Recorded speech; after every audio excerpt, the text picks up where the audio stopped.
Hello, hello, hello. Anybody home? Anybody home? Maybe, maybe not. All right, people. Here we go. Happy Sunday, or happy Monday, or happy Saturday, whatever day it is in your location. Good for you. Some people already are like Monday or something. Some people still Saturday somewhere. The world is crazy, isn't it? All right? So thank you so much for stopping by.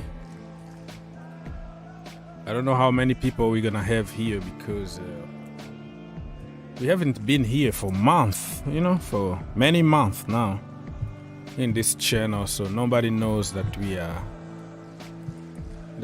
live here. So if you can like and share the news, tell a friend to tell a friend. So Brentford leading against West Ham 1-0. Everton against Manchester City 0-0 so far. 23 or 24th minute. And yeah. So we have so many games today. We are just chilling and having a conversation here. So if you want to join us and have your say, feel free to do so. We're going to be here for a little while.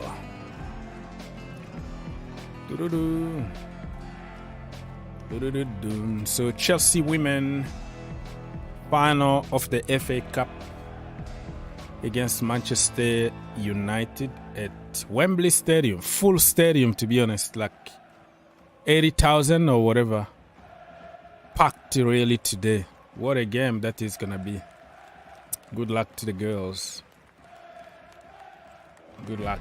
This is a final, another final that we can't really lose. We lost one against Arsenal already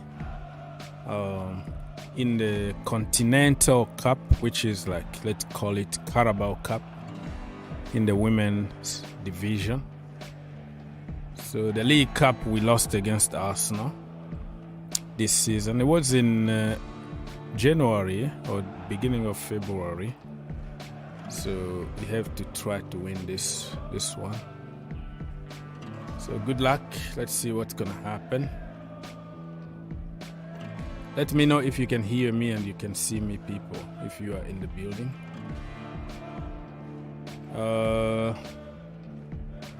Dame, Mr. Drama.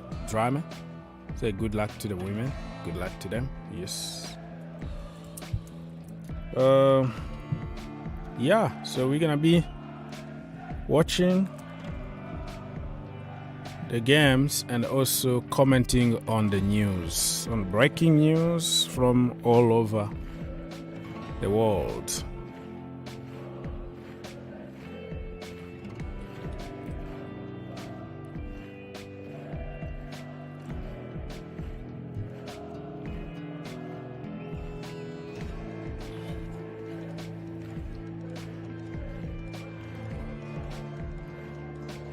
So if you want to call us, you can just click on that link and join us.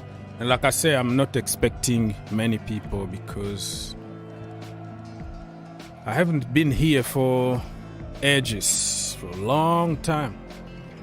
So people don't even know if we are live here. We've been doing live streams on Soccer IQ channel. Now we're doing this today here. Maybe tomorrow we're gonna do it on the Green Turf YouTube channel. Who knows? Who knows what might happen? So you wanna join us, you do it. You don't wanna join us, you can comment and you can be part of the show one way or another. Alright. So you have all the games on your screen right now. The graphics here are about the Manchester City's game being played against Everton, and 11:30 Eastern Time it's going to be Arsenal against Brighton. Arsenal against Brighton. That game is going to be sensational. Arsenal need to win, and Brighton are coming from a bad loss against Everton. They lost like 5-1 at home. So after the game, Roberto De Zerbi, the Brighton manager, came out and said, you know what, we're going to show people how good we are on Sunday against Arsenal. So they saved all their energy and goals so they can score against Arsenal. Haha, let's wait and see. But Arsenal, they are trying to win the league. They are not going to let it happen. So they are playing at home in front of their own fans, and that makes it more interesting. More interesting game today. Okay, people, so Chelsea women, Berger, Lepers, James, Ritten, Perisic, Eriksson, Fleming, Milde, Kerr, Charles, Catterbird. So we have a strong team today to try to win this game. Musovic is on the bench. Sophie Ingle on the bench. Carter also on the bench there. A little surprised, but it is what it is. Buchanan, she's back from an injury. I didn't know that she was injured against Barcelona. We had a lot of issues against Barcelona. Our defense, literally the entire defense, was injured. That's why we lost 1-0. And we went away and we got a draw. Unfortunately, it wasn't enough for us to qualify for the final of the Champions League women. But now it looks like our defenders are coming back from injuries. Injuries always happen the wrong time. Wrong timing for injuries. Very, very sad, really. Sad. So people, while you are watching the games here on the screen, I am going to try to check on some other news. Brentford still leading 1-0 against West Ham. And Everton, Manchester City 0-0. You know, the more the game is played, the more nervous Manchester City fans are gonna get, because you don't want to get a sucker punch from Sean Dyche. And if they lose today, Arsenal are going top. So they have no choice today but to win the game. No choice. You have to do it. Go big or go home. That's the way it is. So let's double check. Let's double check on the starting 11, because I didn't check.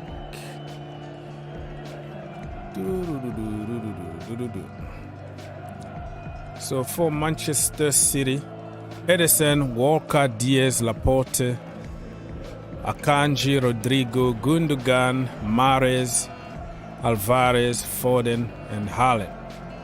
Very, very strong team. Very, very strong team today.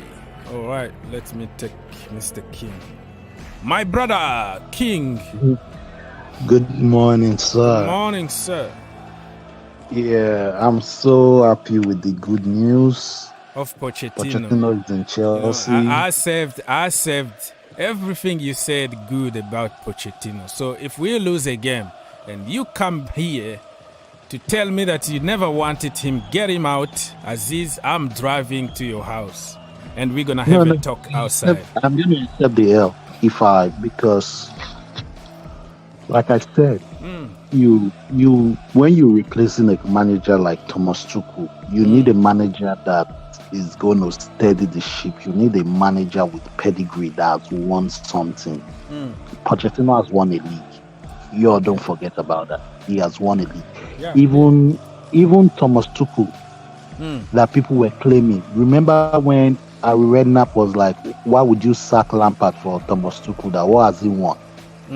He came, he won the league at the French league, and he won the German Cup too. Yeah. So remember back in the day when he was at Dortmund?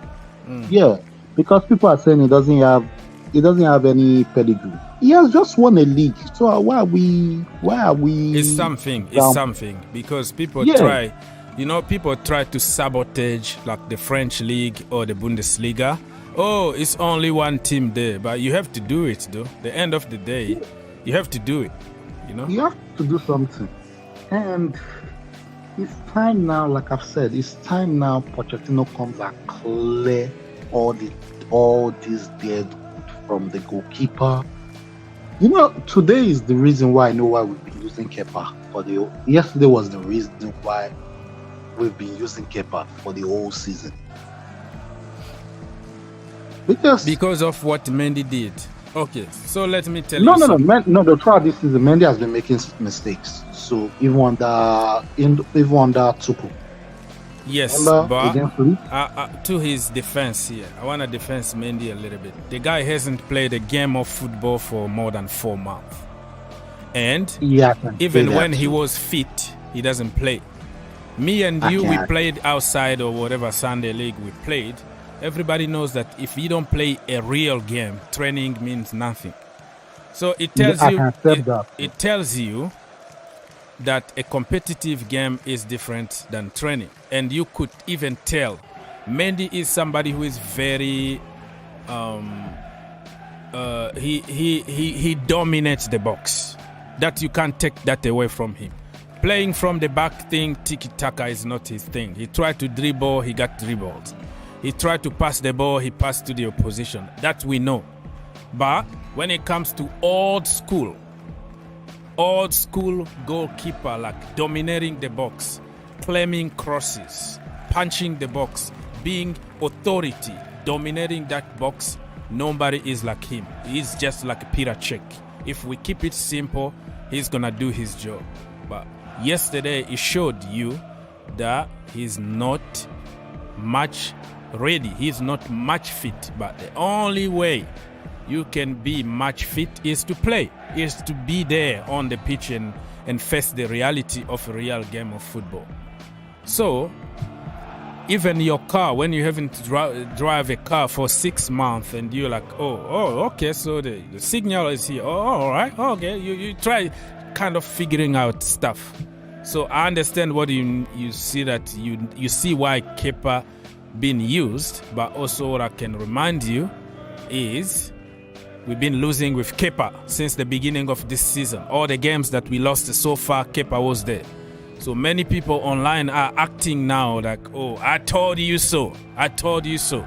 As if we never lost any game of football when Kepa is in goal. He's the guy, like, with a spaghetti kind of wrist. He's short. He always touches the ball with his fingers, but he's always going to the back of the net. So I think with more games, Mendy is going to build his confidence back, that to his defense. But yesterday he was poor. And there's context behind him being poor. And I don't regret. I don't flip-flop and say, oh, I miss Kepa now because Mendy conceded the goal that he shouldn't be conceded. And the goals that people are blaming him. That guy, the Nigeria brother, he jumped in the middle of 3 people. He beat 2 defenders with a goalkeeper. It was a confusion. Everybody's fault. No. It's everybody's fault, but in that kind of situation, in a goalkeeper situation, I even heard when they were I asked Manchester City just scored 1-0 people. I'm just reporting what is happening. I asked some people about goalkeeping and stuff yesterday. I asked them, what do you do in that situation? Is either you take the risk and you get punished with the risk, or stay and you'll be able to catch the ball. You feel me? Yes, So he took the risk. If you take the risk, you have to be very fast. that's the But problem. he was slow. And that's what I love about Mendy, because he takes those risks, and 90% of the time he's gonna win them. It's a battle, bro. Sometimes you lose some, you win some. Let me tell you, even if Kepa was in goal, he was never going to leave the line. He was going to be on the line and get bam, top bin, top corner. That was going to be a goal. So there is no difference here to tell me that Kepa was going to save it, because Kepa, every time he comes out, he's gonna miss the punch. Like 99.99% of the punches, he's gonna miss it because he doesn't come out with conviction. He always hesitates. But yesterday with Mendy, you can tell that he was just missing just a little bit of, that awareness, because he'd been away for more than 4 months. He broke his fingers or whatever it was. So you can understand there is a context behind yesterday. So people don't make it looks like, oh, I told you so. This is why you need Kepa, because remember, 15 or 20 games that we lost this season because Mendy wasn't there. It was Kepa always on in the team. I'm not blaming him totally, the defense to blame, but some of the shot from distance, some of the corner set pieces that we've been conceding, if it was Mendy, they were going to be amazing saves. So I don't want to hear that, and I don't want to regret. Oh, 2-0! 2-0! Thank God. Thank God, Man City. Go for Man City. 2-0. That's how Man City is going to destroy the man. City are on fire, people. You can see on YouTube now on your screen, but I have another screen here that I'm watching while talking to the king. But oh my goodness, 2-0. I'm so happy. I'm so happy, man. Yeah. So with Pochettino coming in, sir. Yeah. First thing he needs to do is to clear everybody out, and you can clear the people you don't want and make. Because I was doing me and my friends, we were doing who the players Pochettino should clear out and make 350 million for Chelsea, or even roughly 200 million. I calculated it for him. Sell 5 deadwood or 6 deadwood, you make 200 million. Yeah, it's gonna be tough to sell them though, because everybody knows that we are desperate to let them go, and everybody's gonna try to lowball us and give us, just like Werner, right? Just like Werner. Werner, we bought him for 60 million. We sold him for 25 million. Not even 25 million. 20 million plus 5 on add-ons. Okay, look at that. We lost a lot of money. So yeah, we're gonna have to take a big L here. We're gonna take a big L, because one of the big L's was not preparing. Was the board not preparing? This is what you call, if you are going to prepare yourself for success, you have to take an L. You have to accept to lose before you start getting something. So because people, Haaland just scored his 35th goal, 35 goals in the Premier League. You heard it here. He might score to 40 goals this season. And people were saying that this guy was going to make Manchester City worse because they are predictable, blah, blah, blah. Sit down, because this guy is a goal-scoring machine. You like it or not, even if he doesn't play good, he is keeping defenders busy, and he's going to score you goals. That is exactly what you need at Chelsea Football Club. That's why I was pushing for this guy. But listen, I welcomed Lukaku when he signed finally, because everybody that will sign for Chelsea, I don't have any kind of agenda. I don't make decisions. So if we sign somebody now, I'm going to have to support you. But before, I was supporting Mr. Erling Haaland.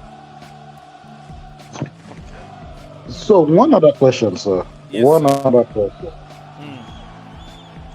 You can sell Pulisic. Okay. Because one of the reasons, I'm going to give a reason why I want to sell Pulisic. One of the main reasons is not always fit. Pulisic is play 4 games straight, go 6 games injured. Okay. You feel me? Sell Pulisic, sell Loftus-Cheek. You can sell Pulisic 20 million, sell Loftus-Cheek to 15 million or 20 million. That's how much. You're almost getting 40 million with those two players. Sell Kovacic.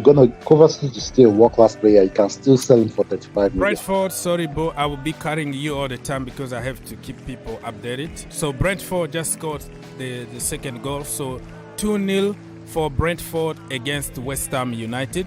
And still 2-0 for Manchester City against Everton. I think Arsenal fans already turned their TVs off because is that not playing today? Huh? Yeah, they are playing today against Brighton. Wow. Ooh, that'll be a tough game. But they are playing home though. So Emirates Stadium been very, very good for Arsenal this season. But it's going to be a tough game. You know why? Because Brighton lost the last game. They lost 5-1 at home. Against who? Against Everton. And then after the game, the Zerbi said that wasn't us. We're going to show people on Sunday against Arsenal who we are really. We're going to show our true color on Sunday against Arsenal. So let's wait and see if that is going to be, it's going to be shown during the game. All right, so why are you selling Ruben Loftus-Cheek? Oh, you talked about, keep going with your list of selling people. You have to let one of those guys go to bring more or to balance the team because there are so many of them. First of all, there are so many deadwood in this, but I'm selling the deadwood away. You have to sell Kepa as well too. We got to sell Kepa. Okay. Edouard Mendy too is leaving. That's 5. I've mentioned 5 people there. Out of that 5 people, you've already made up like 70 million. With one of the midfielders, if Mason Mount, if he's not going to sign the bloody contract, sell him out. Okay. So whether Mason Mount or Gallagher, one of them has to leave. Either Mason Mount or Gallagher. I would have loved Gallagher to leave, but if Mason Mount is not going to sell you the contract, sell him. Okay. Because Gabi Agbolahan, I don't know if you saw the interview when Gabi Agbolahan looked at Mason Mount started at Chelsea. 129 games, almost 129 games, 20 goals. Okay. That's not good enough. That is not good enough. That is not good enough for a Chelsea standard. Let me now. Hey, DJ. I'm not. Okay. So we're going to have to go point by point. Okay? Yes, sir. So we go point by point. Let me answer to you about Mason Mount 20 goals or whatever, 15 goals. The way I see it is the system being against our attackers. Who is, you're going to tell me, Eden Hazard? Forget Eden Hazard. Who we developed in the last few years at Chelsea Football Club. You see him and you say, oh wow, nobody besides Rudiger. But Rudiger was the system that he used to play at Roma, 3 at the back. That is his natural system that he employed. But Aspilicueta. Aspilicueta. Yeah, let me tell you, after a few years, Aspilicueta been in the team like for 11 years. So I'm telling you, in the recent years of like, you develop an attacker at Chelsea Football Club. Aspilicueta is not an attacker. Eden Hazard, it was like 10 years ago. I understand and I give you that. But whose attacker that we took to the next level? We brought somebody like Kennedy from Brazil. He was scoring for fun. The guy was right winger and also false 9, number 10, scoring for fun. He was already in the national team, Brazil national team. Herbert, my brother, I can't take you because it's telling me that your devices are not connected. So I'm trying to click on your name like 1,000 times and I can't get you because your devices are not connected. Disconnect yourself and then come back. Probably it's going to solve the problem. So, Kennedy came to Chelsea Football Club. We transformed him to a wing back. or fullback, and then the rest is history. Oscar came to Chelsea Football Club. We forced him, we pushed him back. He was more defensive than offensive. We never allowed anybody to cook and be himself. I'm sure if we bought Neymar, he was going to struggle because we were going to force him to defend, and play him 1,000 positions and play with different 10 managers in the space of 3 years, and then you're gonna kill a player like that. We don't have anybody to develop them. That's the way I see it. Mason Mount, you can tell I don't know how many goals you just said here. Halftime, people. 20 goals. Halftime here. 20 goals in 129, okay. 129 appearances. All right, so halftime here. Everton 0, Manchester City 2, Brentford 2, West Ham United 0. All right, so Mason Mount. Context behind it is Mason Mount in those so-called 4 years, he been played as a winger most of the time, or he been played in a free role to help everybody else instead of playing his position. So I'm gonna give him the benefit of the doubt. Under Mauricio Pochettino, with a long-term project, he's gonna take players to the next level because he knows how to develop and how to coach players. So I believe on that. DJ, introduce yourself before we continue the debate. Hey, big up, guys. What's going on? Big up to everyone in the comments as well. How are you doing, Augs? How are you, Aziz? You all right? You both good? Yes, sir. We are good. Sunday, the Blue Army went to the church, so I am nice at home. Yes. Nice. Listen, I'm just listening to your comments and what you guys are saying, and you're right what you're saying there, Augs.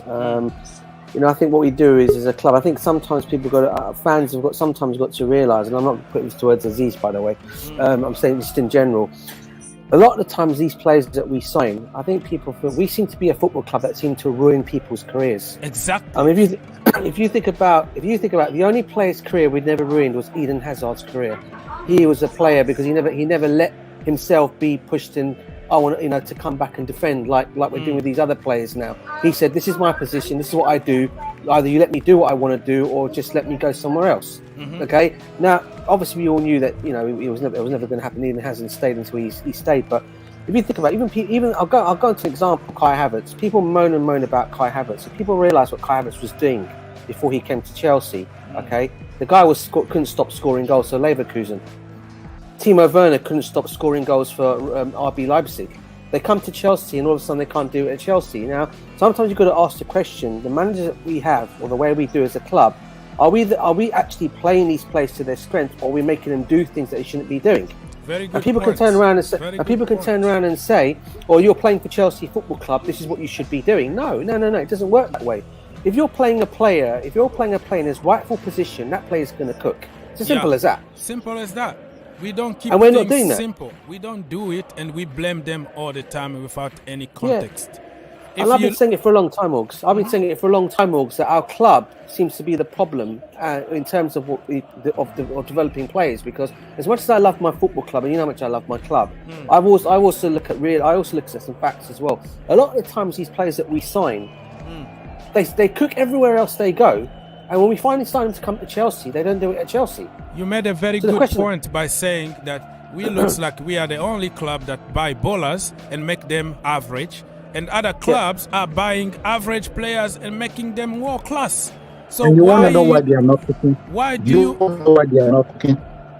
Because of a change. No long-term project. No one manager that will develop them. It's always shortcut. Win now.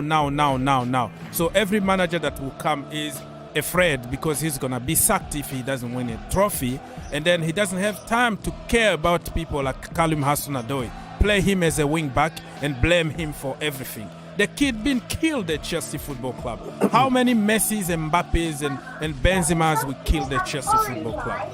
Many of them. Let me say hi to Skylar. Herbert, are you there, brother? Big up, Skylar. Big up, Herbert. Man. Yeah, I'm there. Yeah, can you hear me? Yes, sir. I want Let's listen from Skylar, and we're gonna come back to you, Mr. Aziz King. Yeah, I mean, look, obviously Chelsea got Pochettino now. Looks like he's it.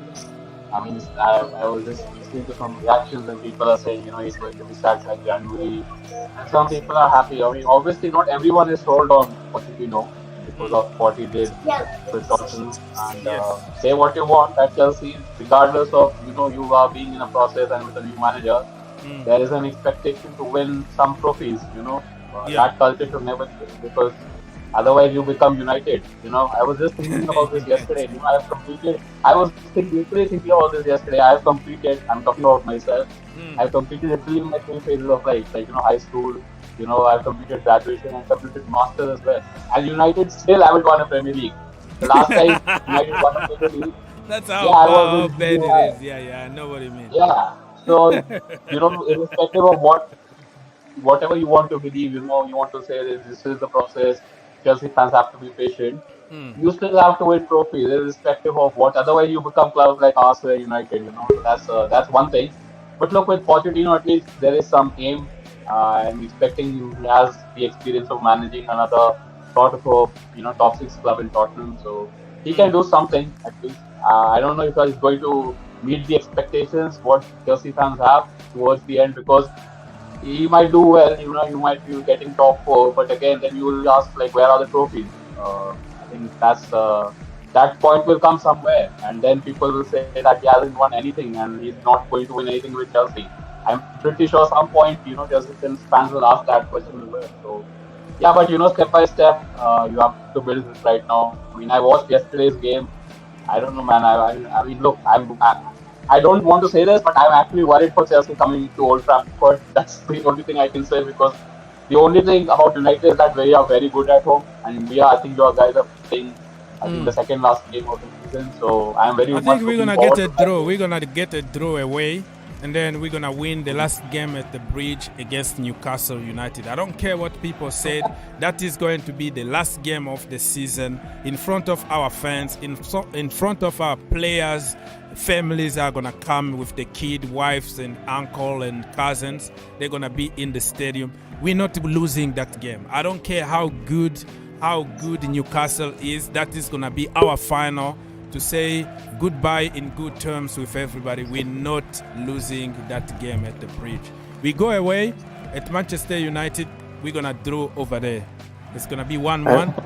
We come and also, yeah. And also, I was going to say, I was also going to say as well that I think Pochettino will be attending the last 3 games of the season. So he'll come to United, he'll come to City, and he'll come to the Bridge for the City Arsenal game. So he's going to watch around and see what's going on. So the place might decide to put an extra motivation in their game. Exactly. So that could be something as well. And also, I would say listen, we're going to lose against City. Everybody knows about it. It was written in heaven. We're going to lose on purpose, okay? So just we can make life difficult for Arsenal. That is the thing. So you already know we're going to lose against City, just so we can show the middle finger to Arsenal, and then the last games we are going to do good. That's it. You know what's going to happen. Finger to Arsenal. Yeah, that's what we're going to do. I don't think City need anyone, because I'm just watching the Everton game right now. I mean, like, City are on other level, man. 2-0 at half time. Yeah.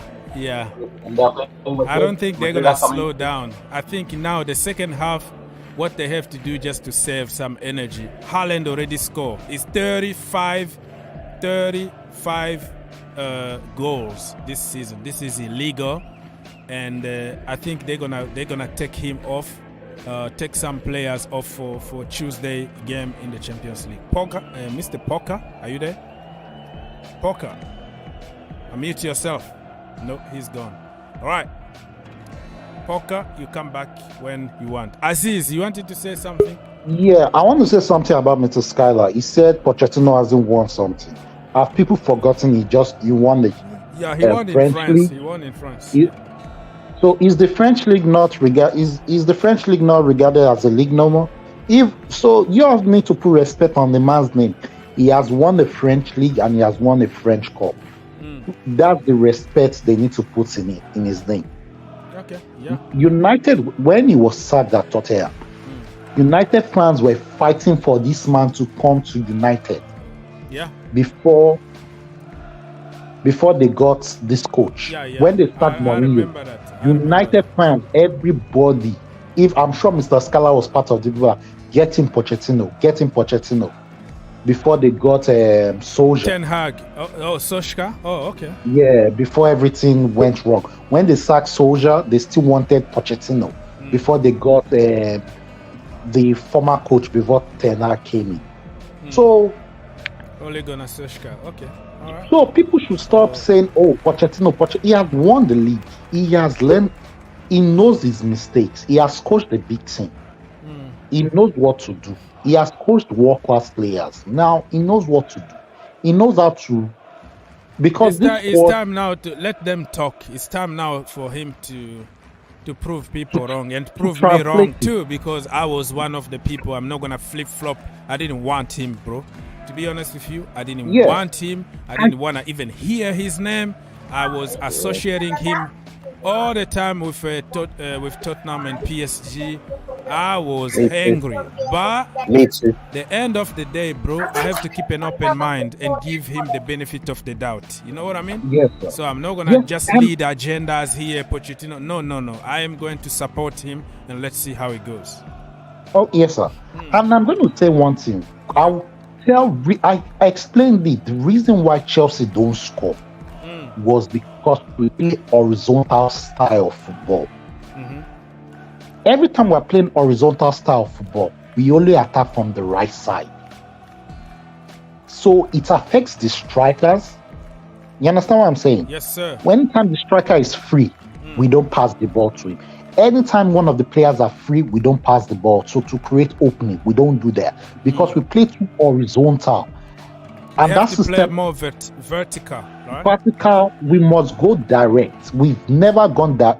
I can't remember the last time we went direct. So these are things that needs to be broken away from the team. You feel me? When you break that system away, you will see a Pochettino style of squad whereby the attackers have to be running 24/7. Yeah, I see. Let me answer to one question here from YouTube before we continue. Mr. People's Republic, thank you so much for stopping. He says, don't forget it was Pochettino that was the reason why Thiago Silva left. That is wrong, with all the respect, because I watch every single game of PSG. My family actually got like season ticket. Every time I go there, I go to stadium every time. Pochettino, Thiago Silva left before even Pochettino came. He left under Thomas Tuchel. Okay, Thomas Tuchel was there because they didn't renew his contract. They didn't renew his contract. They wanted to, and the last minute they changed their mind, but it was already too late for him because he already said yes to Frank Lampard when he called him. So this is not true. Check on your sources because I was there. I made a lot of shows about it. When he left, it was Thomas Tuchel, the manager over there. And that same season, Thomas Tuchel got sacked on Christmas Day. Right, he was having some breakfast with his family on Christmas Day. The news, he learned it on TV. You've been sacked. Because why? Because December the 24th, the day before Christmas, he gave an interview to a German newspaper when he criticized PSG, saying that they are a political organization. This is not a football club. He said a lot of stuff, like he really let it go, really. Like he doesn't have any decision to make it. This is not football anymore. And the next morning, he was sacked on TV without even telling him. So, Thiago Silva left already in August. In August, when Thomas Tuchel was there, he left. Thomas Tuchel liked Thiago Silva. He actually begged the board to let him. He said he called him an emotional leader. Like he understands people's emotions, and we need an emotional leader in this team. He really wanted to keep him.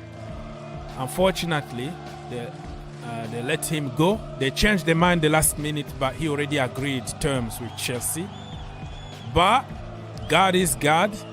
Somehow they ended up by meeting again at Chelsea when Frank Lampard was sacked end of January. So yeah, check your sources, and I am very sure 100% of what I said. And yeah, that's what it is. Let me go back. Yeah, Aziz, you can continue, or DJ, or anybody that want to add something. Yeah. So I'm saying that we take what's this guy? Pochettino's style of system. Yeah.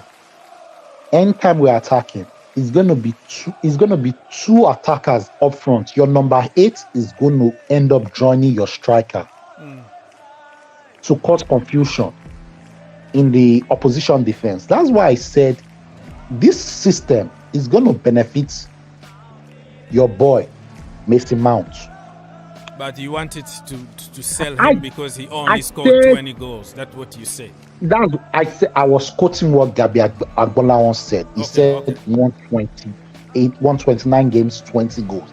That is bang and average. This is the problem with these statistics. And I agree with Jose Mourinho. Jose Mourinho once said, I don't believe in the statistics because people who don't understand football analyze football with statistics. They don't tell you the context behind those statistics. Let me give you an example. The end of the season, people might say, Chukwuemeka played 10 games with Chelsea. If you look at the 10 games, 2 minutes here, 3 minutes there, the most he played probably 20 minutes. But all of them are considered as games.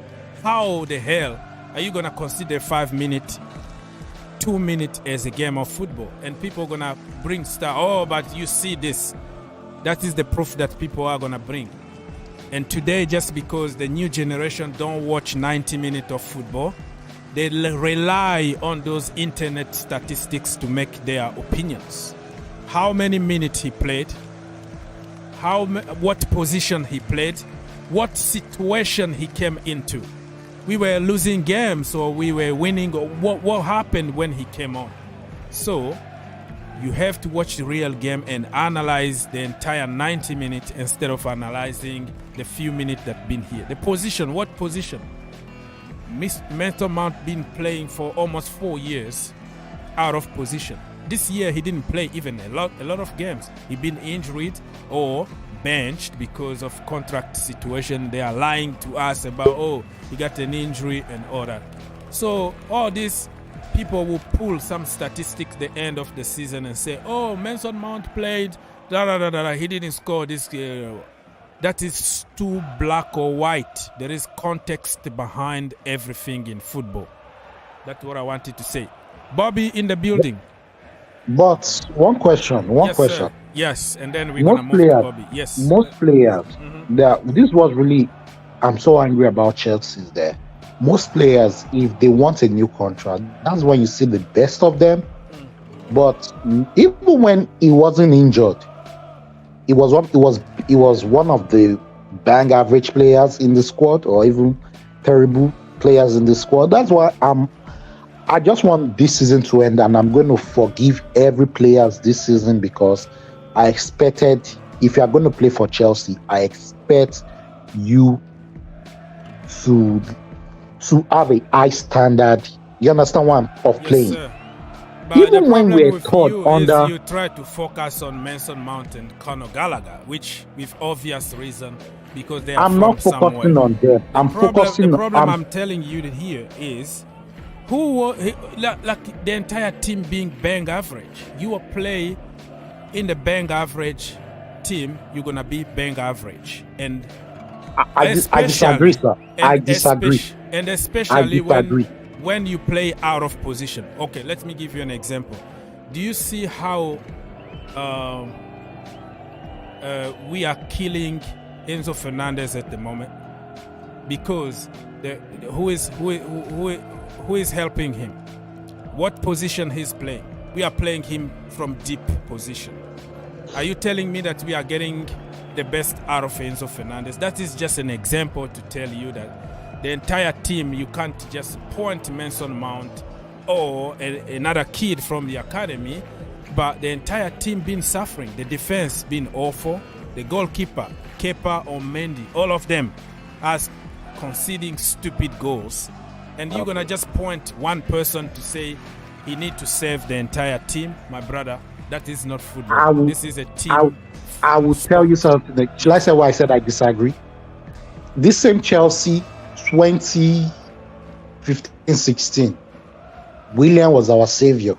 Willian was the only one that was doing beats when the squad, everybody didn't want to play for the manager, and when everything went down, William was the one. That's when you can different generation, different teams, different manager, you feel the same. You see what I'm talking about? The mentality. And back then you had Eden Hazard who can decide. Eden Hazard too was bad in that season. You know what Eden Hazard was bad in that season because Eden Hazard said he wanted to play in the middle. That was what caused the fight between him and Mauricio. He said he wanted to play in the middle. He doesn't want to play as a winger no more. And Mauricio said, I see you as a winger, not a number 10. Because my number 10... What I'm saying, brother, let's say hi to Bobby. We're going to come back to that. But what I wanted to say is you are comparing different players. We are not built equally. You have your own genes. I have my own gene. It's different generations, different teams. You can't always go, because it's happened to Chelsea 7 years ago, it must happen in this team. With 35 players that can't even find a table to have dinner together, with 1,000 new players in the team that can't even talk to each other, and there are always context behind things. Don't compare back in Jose, and remember Jose Mourinho left us back then when Willian was saving us. We were 17th on the table when he left, and we finished 10th. Bobby, the floor is yours. We're going to come back to Aziz. Big up, Bobby. Yeah, big up, guys. DJ, Aziz. Yes. Big up. Listen, Coach, I've just come from another platform. I always do that to you. I'm so sorry, Hawks. Yeah, no problem. Coach is my brother. Coach is my brother. Yeah, Chelsea you're perspective, both everybody. my brothers. Anyway, listen, I've got tired of a lot of the talk from Chelsea fans. I find it very retrograde, very negative, very sensationalist. Look, this club has been through so much. The 2 sanctions, the hurried sale, the blindsided transfer market that we found ourselves. We've come to even learn Bowley himself wasn't happy to be the director of football. He had to make himself as such in order to keep the club as much afloat in terms of being competitive until he put in the new directorship. You know, the club has been through a lot without the ownership even being here for up to a year. So people are talking a lot of, I don't want to use the word, their expectation is just awry. The good thing about what's about to happen, and we won't know until it's actually Sorry, Bobby. Manchester City just scored the 3rd goal. And, right. I'm seeing the free kick, so you're ahead. And Gundogan. Gundogan score a goal. Sorry to cut you, but yeah. We're all watching Man City at the moment, waxing lyrical. Yeah, good for them. As I've said on your platform, remember, they have 113 charges to answer. Every dog shall have his day. This is their day for as long as it lasts. Football goes in cycles. The Man City you see today is not the Man City you will see tomorrow. They will have their problems. They're enjoying a purple patch, and this is what happens in football. Every club has been through their dips. Barcelona, Real Madrid, Bayern, Man United still haven't quite found their way back to the top of the football pyramid. Arsenal, Liverpool, it happens. So all these people getting orgasms over Man City, enjoy it, even an orgasm comes to an end. It happens. I'm just saying. Bobby after that, Bobby been colorful today. Excellent, bro. So, what an example to give. Yes. So, I look at them and I'm like, okay, there's still that 113. There are many things that you never know what the future holds. We have been through so much. And the good thing about what's happened now is that we are able to, especially when Poch actually signs, if he's the person, because I'll always say if until he does sign, we're able to press the reset button. Look, I'm not a Poch fan. I, have my reasons. Perhaps that's the Chelsea bias in me. But I think he has a lot to prove. Taking Chelsea back to the football pyramid. He's never won anything in England before. That is probably a good thing, because that will make him highly motivated. Yes. And this team really is a team that can be worked with. We all know what needs to be done. We know the midfield needs to be completely overhauled and revamped. We've started that process with Enzo. We may need to get rid of a few in terms of Kovacic, perhaps. Maybe, it pains me to say, maybe even Ruben, if it means we bring in the likes of Ugarte and Declan Rice. We need to do that sort of radical thing in the middle of the park. We know that the squad needs to be trimmed down. I'm hoping that in this interim period, this is when Pochettino will be looking at the squad with the directorship, looking at who is to go. We know there's a whole load of loan people to go, your likes of Malang Sarr and Bakayoko, sorry. They all need to go. Baba Rahman, who I'm surprised is still a Chelsea player, they all need to go. And we've got the Lukaku issue coming back. And just for the Marina sexuals that keep banging on about, I wish Marina was still here. A lot of these problems came from her and that Chelsea board. So let's not all pretend that there were no mistakes made then. There were a litany of mistakes. They are paying the price of those mistakes now. Absolutely.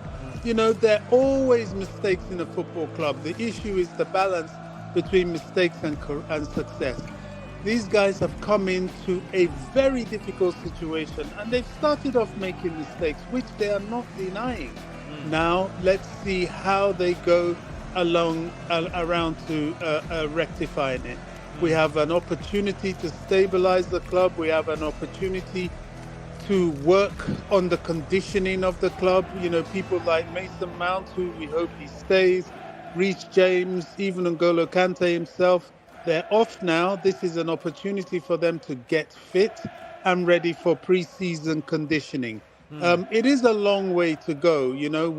I think expecting top four, it's possible next season if we work in a certain way, but it shouldn't be expected. I'm thinking maybe if we can get to top six, pick up a trophy somewhere along the line, that would be an exceptional season.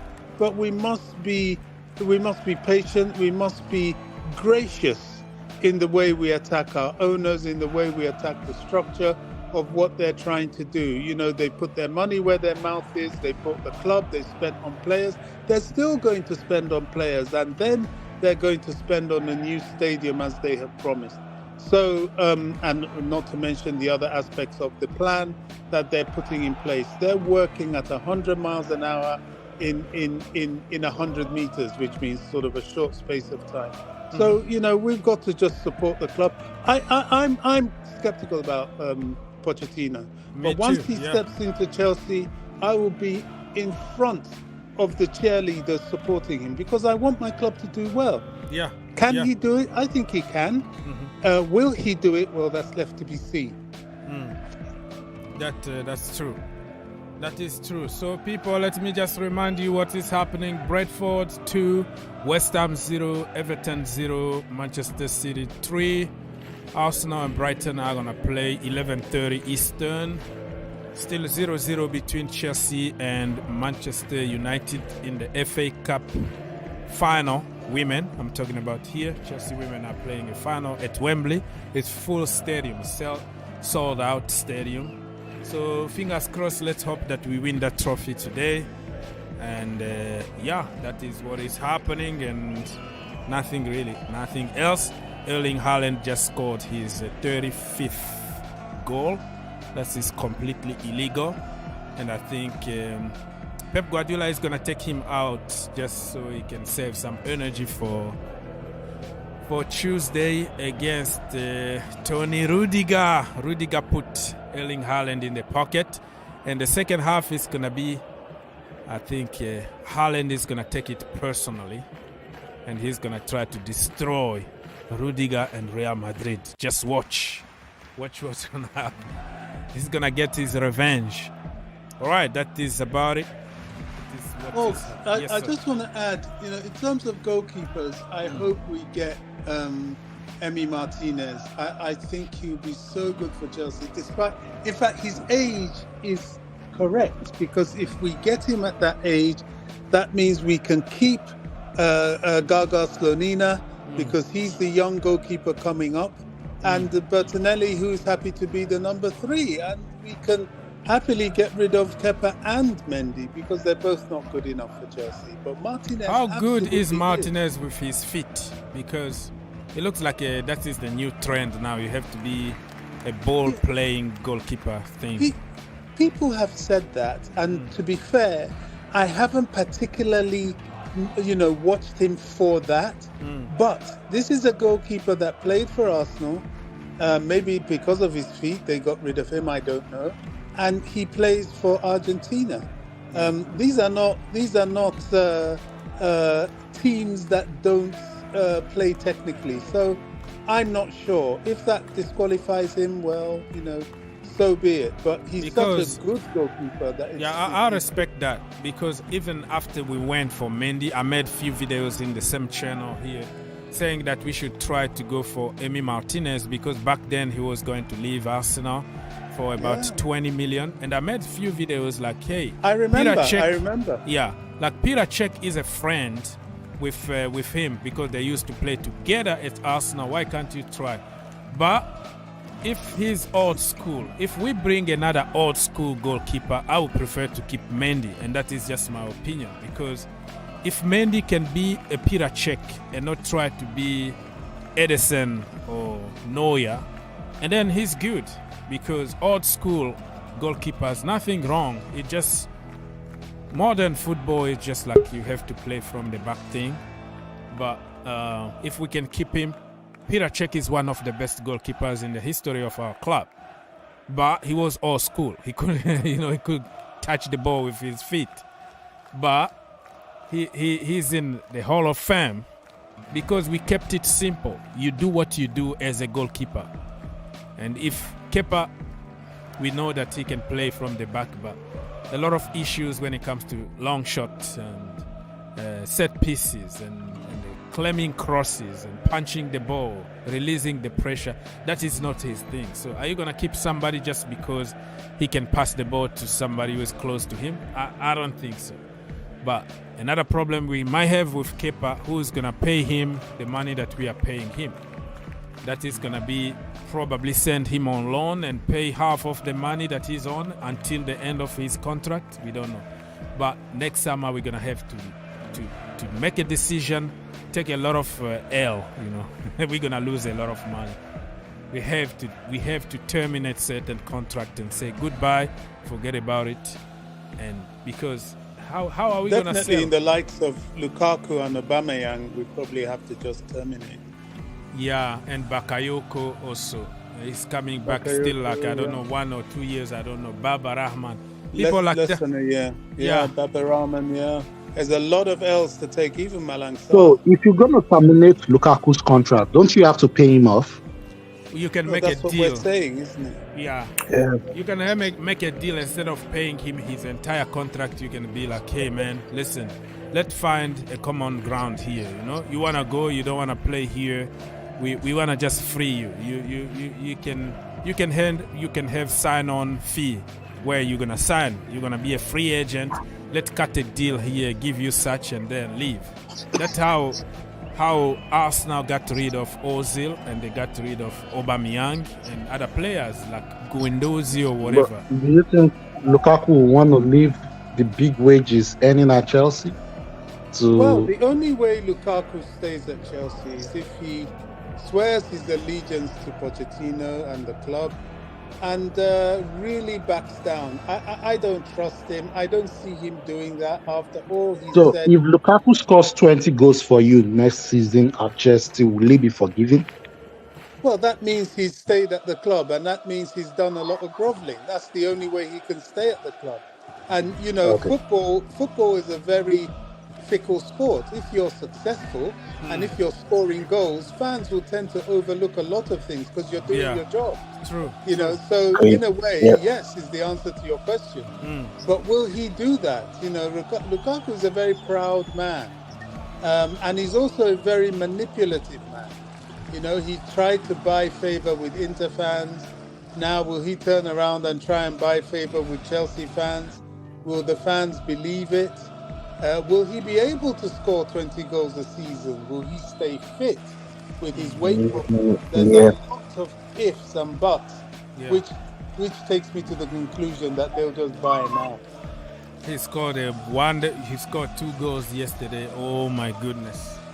I don't know why he didn't do that at Chelsea, but probably he wasn't allowed to play that way. Wow. Yesterday goals. When he was on form for Chelsea, he was on fire. Yeah. Remember the goals against Villa, the goal against Arsenal, all that. He scored even in the World Cup, even after World Club Cup, that header, the bullet header. You know, he can be a very effective player if he heads on straight. Yeah. But according to Fabrizio Romano today, he said that Chelsea are going for a number 9, regardless of Lukaku's situation. So it looks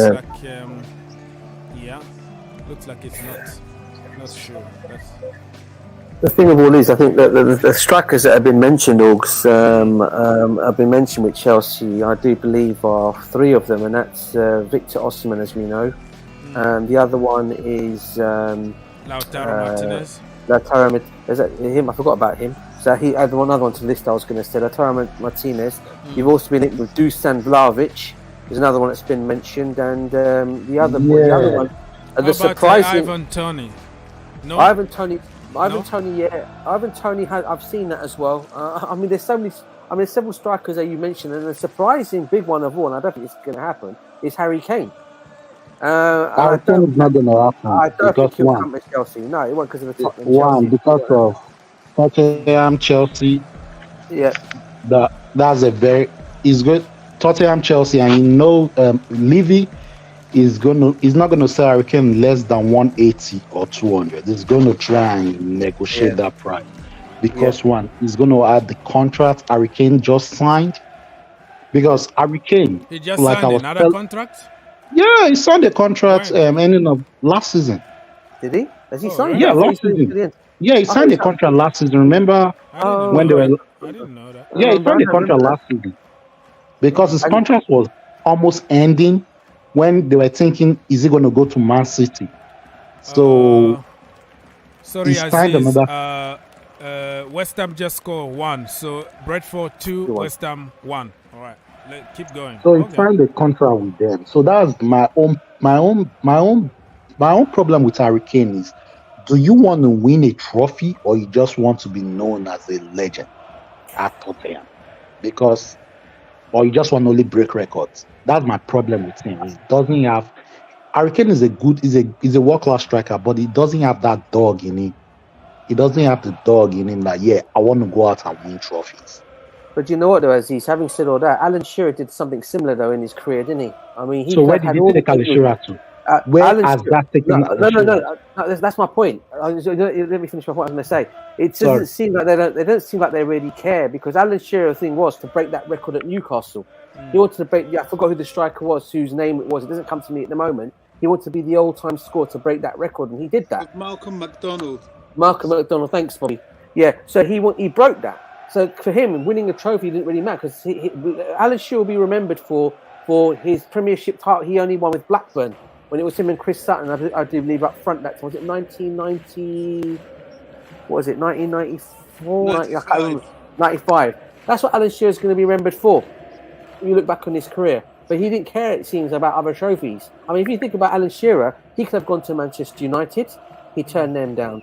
He had so many clubs. Liverpool looked at him. You know, he had several clubs that he could have gone to at the time. These are the teams that were winning trophies. He didn't want to know. So I think it's the same thing. I think it'll be the same thing with Harry Kane. I don't think he's going to leave Tottenham.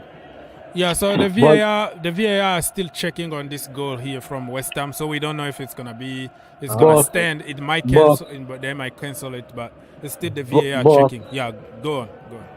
This is a new generation whereby trophy matters. You know, have you ever noticed why all of them will go to the England camp, whereby Rashford will be like, yeah, I won this trophy. Ryan Stanley will be like, yeah, I won this trophy. Have you won the Champions League? You know, they can just be joking among each other. At least Messi Mount can come out and say, yes, I've won Champions League. What have you won? These trophies have always mattered. The Spanish football team used to have major problems because they were made up of Real Madrid and Barcelona players. And there were battles in the dressing room because of the trophies they were winning and the trophies they were about to win. So it's not a generational thing. Trophies have always mattered. It's just someone like Shearer didn't particularly care about that, and he was loyal to his clubs. And I think what DJ is saying is that it's possible that Harry Kane will be the same. Yeah, but I get what you're saying, but I don't want that for Harry. Why do you care about Tottenham Hotspur's player? What's wrong with you? If you see a good player, it's not about because of my alliance with Chelsea. We can send you on loan over there. If you see a good player like Harry Kane, he's a world-class player. There are only 3 world-class strikers, right, in the world. Haaland, Harry Kane, right now, and maybe Osimhen right now as a number 9. How about Benzema? Benzema. Sorry. I had a brain fart there. I couldn't remember. Benzema. I don't know if we can put Mbappe there because he's not a number 9. Mbappe is not number 9. Mbappe doesn't want to play as a number 9. Mbappe wants to play as a winger. Look at these players, because Mbappe said he doesn't like playing in the back of the ball. Look at these players. These are the last era of number 9s we have that they fight for you. They'll still give you 20 goals. These are the last era of number 9s we have. Old school number 9. I'd rather go to if I don't want to play in the Premier League, go to Bayern Munich. Go and win trophy. Yeah, it looks like he doesn't want to listen. He won the Audi Cup in the preseason. So. Who cares about Audi Cup?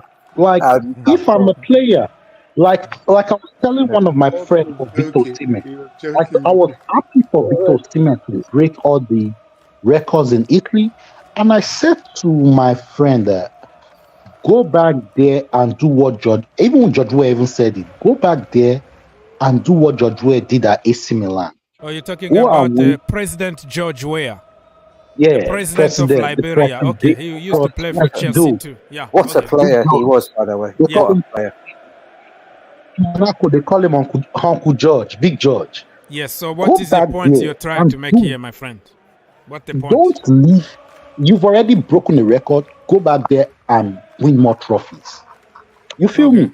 Mm-hmm. Not just go. Look at, they're going to worship Osimhen today because he did what they've not done in 30 years since Maradona left. They won a trophy. Go out there and win a trophy. Go out there. You don't have that dog in you. You don't have that ruthlessness in him. That's what I'm angry about him. Okay. He's a great striker. He's good in everything. But I want my striker to have this ruthlessness in him that, I want to win trophy by all means. By cheating, by anything, I want to win that trophy. By the hand of God, just score goals and win a trophy. All right. I got your point. Even if it's Carling Cup. I'm not even talking about the EPL. Even if it's Carling Cup, I've even relegated it to a Carling Cup. Go out there and win. Because if you don't step out from they lost in the final of Carabao Cup against Chelsea. They lost the Champions League final. So at least he got 2 medals of second that he can show. Nobody remembers I came second. This is my medal. My silver medal of the second place. So That is going to be okay. Half time between Chelsea and Manchester United women at Wembley. Come on, girls, do it. Yes, we can. Nobody remembers the second. Nobody remembers the second position. They don't care how you play it. Nobody. The world only remembers the winner. Yeah. Look at 2008 when we lost to Manchester United in the final. We had all the chances to beat them. Remember all the crossbar, the many chances. We had so many chances to beat them before the red card. We're in control. We're having more possession, more shots on goals. We're unlucky. Remember Makebala eating the crossbow too. So nobody remembers that. The only person that remembers who won the Champions League, Manchester United. So nobody cares about second place. Yeah, I agree. And I don't want that for Harry Kane. Okay, let's wait and see if Poch is going to be able to bring him at Chelsea. But listen, I think if he needs to go somewhere, he needs to be in a team that is already made, where he's just like the missing piece, where he got more chances to win a trophy. Just like City were looking for him, he was going to win a trophy immediately, and probably that season they were going to win the Champions League with Harry Kane. Who knows what was going to happen? But if he comes to Chelsea, it's a new project, new players we have to build. There is no guarantee here. I'm not going to put my expectation too high. Oh, you have to win. Otherwise, this is what pushed to people to agenda and insult and evil on social media, because you expect too much. Realistically, we need a little bit of time to build. But we are Chelsea, we can still win something, Carabao Cup, something, you never know. But I'm not going to really put all my eggs in one basket on we have to win.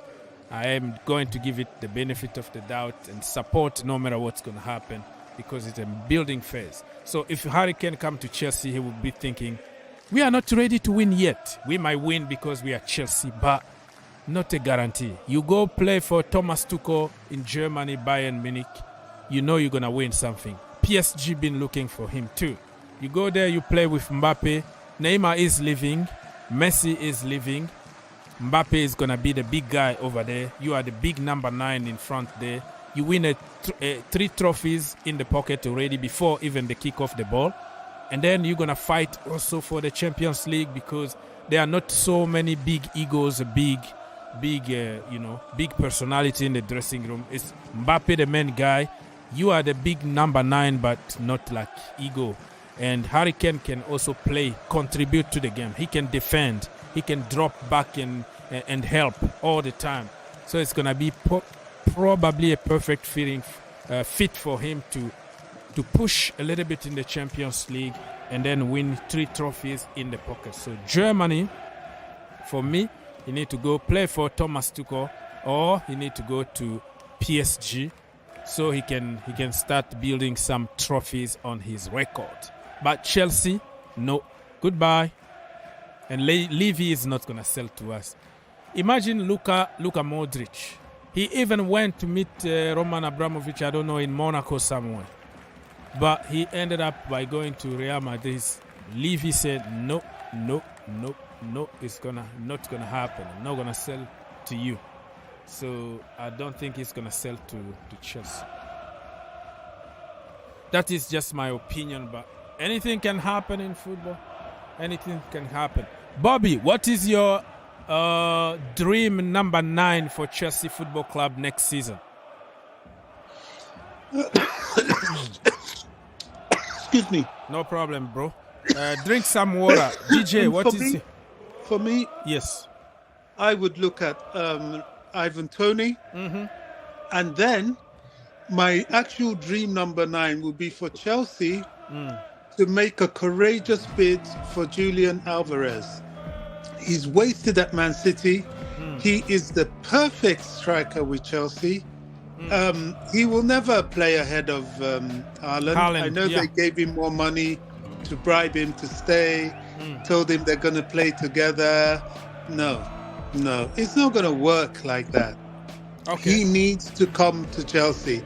Trouble is, Man City now have set the bar so high with the new contract they've given him that he will be very, very expensive. But Chelsea have money. It's just this FFP situation, man. If they clear out enough players, they could make a bold move for Julian Alvarez. I know it will be down to Man City because he has contract, but Man City are that kind of team. They might look at it if there's a big offer for him. They too have to look at their FFP situation, and they too may think, well, what's the point in holding him back? That's how someone like Pep will think, and just say, well, let him go. They'll be unhappy to let him go to a rival, but I think, you know what, if you don't ask, you don't get, and I think we should ask, because he's that player that will really fit hand in glove at Chelsea. Okay, fair enough. The way I see it, sorry, let me report something. Gundogan is out. Bernardo Silva is coming on. I think he's going to get some rest for the Champions League, because remember what happened yesterday. Camavinga got a bad injury in the game. It was against Getafe or whatever it was. Wow, that's a big blow. That's a big blow. You can see, if you go, you Google it, you see the picture. It doesn't look good. It like step on his ankle badly. I don't know. I'm fingers crossed that he's fine, but looks like. I really wanted him for Chelsea. He's an excellent player. Well, that gives Tchouameni a chance, but I think Camavinga is much better than Tchouameni. But Camavinga been playing out of position from the left-hand side. I don't think Tchouameni is going to do it. So let's wait and see. Are they going to bring Mendy? The other Mendy, not our Mendy. Yeah. The other Mendy, the one they want to sell. Side. Yeah. Yeah, the one they want to sell, isn't it? Play there? Huh? Valverde? Can't he play there? I don't know. Ancelotti always finds solutions. He can switch just the way he took Camavinga from the midfield and put him from the wing back or left wing or whatever full back position, and he's doing good. He can find solutions, but let's wait and see. It's gonna be more difficult now to handle. Okay, so Mr. People's Republic in the chat said United are ready to pay Ken a huge wage of 300k a week in order to ensure he leaves Tottenham for Old Trafford. His contract with Spurs is due to expire in 2024. Oh yeah, I think it's gonna be a good deal for Manchester United if they got him, and I think it's gonna be different than selling Harry Kane to Chelsea, because it's Manchester, it's away from London, so that could work. But I don't. Spurs have always done deals with Man United. Remember Carrick, Berbatov, Carrick, all those sort of players. Yeah. So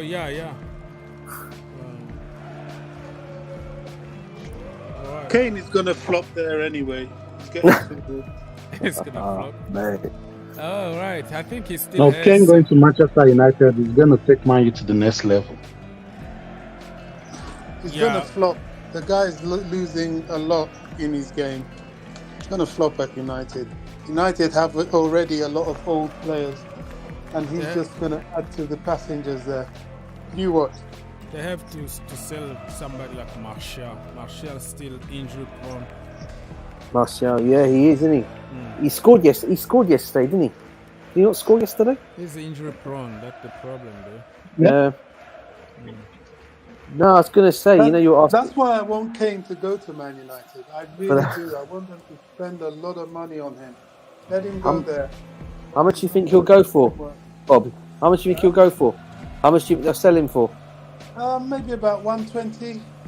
Wow. And he'll go 300k a week. Excellent. Perfect. He's given his best football to Spurs. So, yeah, good. I would love that to happen. All right. People's Republic, what are you saying, bro? Good evening to Professor Bobby. Good evening to Mr. DJ. And good evening to the Prophet. And of course, Dr. Oaks. How are you, mate? You all right? I'm fine, very well. I'm sorry for joining so late. I don't know, I have an issue. I have a new phone, and the new phone, I can't live stream on it. I can only live stream on my old phone. I don't understand why I can't. My friend, no problem. You have to apologize. We just have a conversation between friends, between brothers. Yeah. I will no mention. I won't. I promise I won't mention Mendy at all. And yeah, yes. Yesterday I saw your message attacking me, saying, "Oh, you've been pushing Mendy and calling him world class. Look at this." Listen, I never said that Mendy is not gonna make a mistake, or I don't know any goalkeeper in the world that never conceded a goal. Everybody is gonna concede. The guy is coming from 4 months out, and you are acting as if we were winning every single game with Kepa Arrizabalaga. You say that I have an agenda against Kepa. What agenda? No, but if he wasn't ready, why did they play him? If he said he was out for 4 months, because the only way you can improve as a goalkeeper or as a player is to play games. Mm-hmm. That's the only way you have to do it. And but I thought Chelsea yesterday. Mm-hmm. Are you sure that Kepa was going to come off he never came off his line? Every time he comes off his line, he doesn't patch the ball. He's gonna hesitate and concede a goal. Are you sure that goal, if Kepa was there, how he was going even to reach there? Because he's short. So people making it looks like, okay, if it was the other guy, Kepa, he was going to save it. Come on, man. You forget that every single game this season, he was there. He was part of our problems. He's not the problem, but everybody is part of that. And he's the guy who's been conceding, and we've been losing every single game. And yesterday we only drew the first game after 4 months. I know. And don't worry. Try to get on. I know Why are you supporting Mendy? He's your darling boy. Why are you supporting Mendy? Not only you, but everybody pretty much attacked me. What's wrong with people? You have to make choices in life.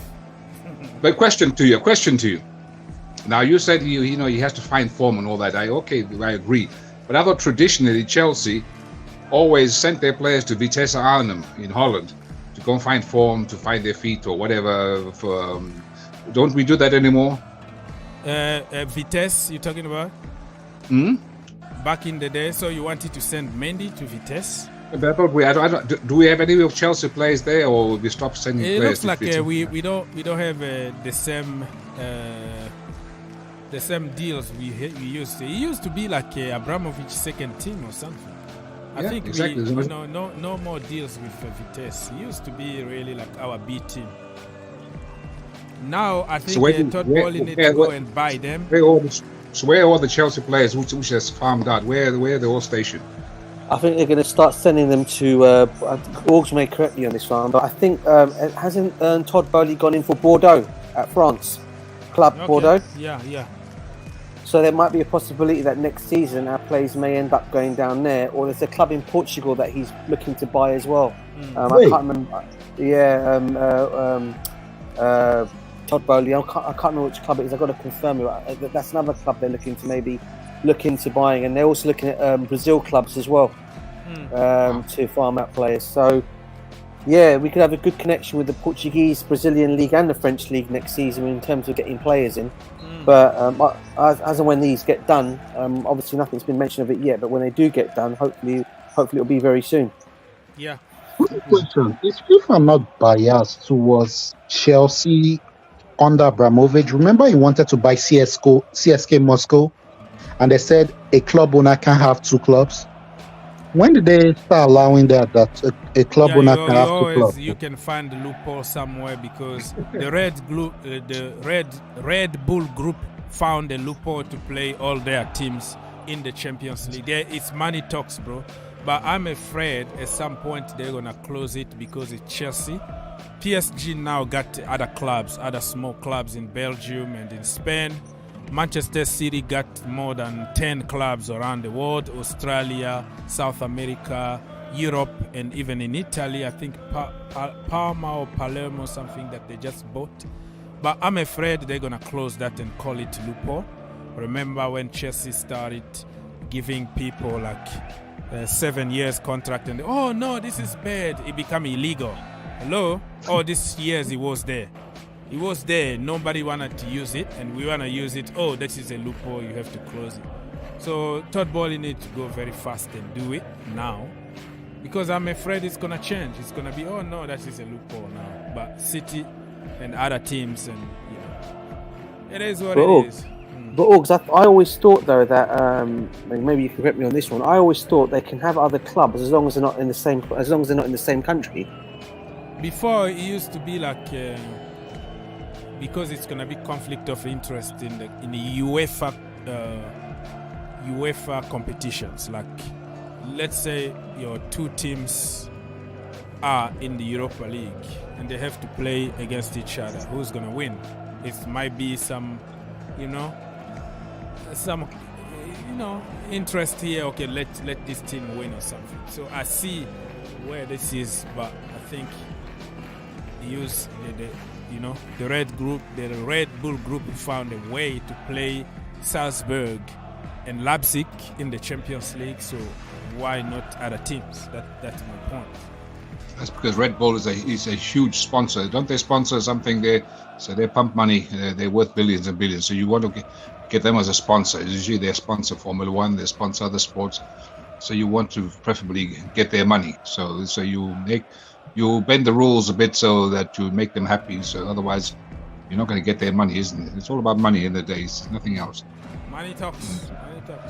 Always, and the other stuff. Money talks, and what they say, the other stuff walks. Cow dung walks. Let me be nice. But yesterday I was just listening to Mr. Professor Bobby there, and I was very disappointed to hear him mention that in his world he will sell Loftus Cheeks. I saw him yesterday again. He came on, dominated that midfield, and he's only one of our few strong, quality, tough guys we have on that team. Otherwise, all the rest of them, they're a bit lightweight and they're a bit short. So I definitely wouldn't sell Loftus Cheeks. No, I am really with you.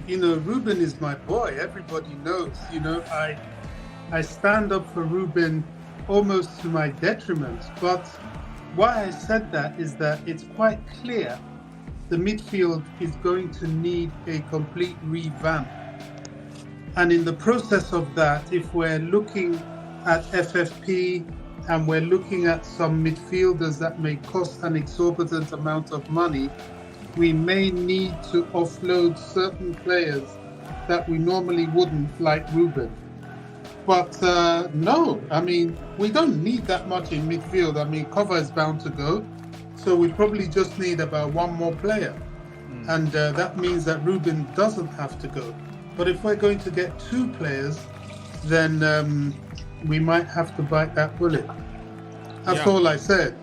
But gosh, I'm a Ruben fan. I know physicality is what we need, and that's what he's got, as well as versatility. And I think we're crazy to even not acknowledge that. Like many fans, they seem to not really care. Does anybody know the preferred system of Poch? Is he a 4 at the back guy or 5 at the back guy? I can't remember. I remember Alderweireld and the other guy, that Tongan, he was in central defense, remember? But does he play 4 or 5 at the back? No, okay. So Pochettino play a 4-2-3-1. So mostly, but he can change. He can even play with 2 in front. But most of the time, you're right. So he played 4-2-3-1 first. So one plays in a 4-2-3-1. So if you look at the current, just as we speak here and now, if you were Pochettino picking the team to play this weekend, playing that system, who do you think you'd choose with current players we have? In the current, okay, with the current players we have right now, let's say with the current players we have right now, like in a 4-2-3-1 system, Pochettino's style of play is 2 holding number 6. One of them joins the defense. Exactly. Why one of them push forward? So let's say Kante and Enzo play in the middle at the 2 number 6. Enzo pushes forward a little bit. He's going to play he's going to play Eriksen's position. Why Kante moves back to the defense? So he forms the defense to a 5-man defense. Okay. So your number 8 who will be that defense? Your 2 wing backs, your 2 right back and left back joins the attack, making it a 4 in the front, whereby they will press the living hell out of the. Okay, so I got also your point. I got your question now, Mr. People's Republic. Who you're talking about? Who? That is a good question, but we have to wait because many people need to go. So we can't really tell right now he's gonna use such and such in the final third, because many of them. The question is he going to keep Joao Felix? Is he going to keep Mason Mount? Joao Felix is he going to where Nkunku is going to play? So there are so many questions. Who is going to be our number 9? So right now, nobody can put names in this time because we don't know who's coming and who's going. That makes sense? That's what I said. Nkunku is going to join. He's going to be the number 8. He's going to be the supporting striker. So he'll be like Song. He'll be like Song. He's going to play the Song position. Okay. You see where I'm coming from? Nkunku is going to play Song position. And who's going to be Harry Kane? That's what we don't know. We have to bet Uncle Lukaku to come back. All right, to be honest, I'll bring Lukaku back because he can't be as worst as the other strikers we have. So there's nothing to. To be honest, Chelsea has taught me a lesson this season. I'm not gonna. Lukaku back. I would keep Felix over Lukaku any day of the week. No, they are not the same players. They don't play the same position. Felix is a false 9. Yeah, false 9, number 8, number 10. And this guy doesn't play a false 9 system. He doesn't play a false 9 system, so he's better off letting Felix go, because are you going to buy Felix for 80 million? On I mean, 2 goals. No, for one more season. He's staying for one more loan. He's staying for a loan. He wants to stay for one more season as a loan. Okay, then if it's the loan, and also remember that Chelsea, we have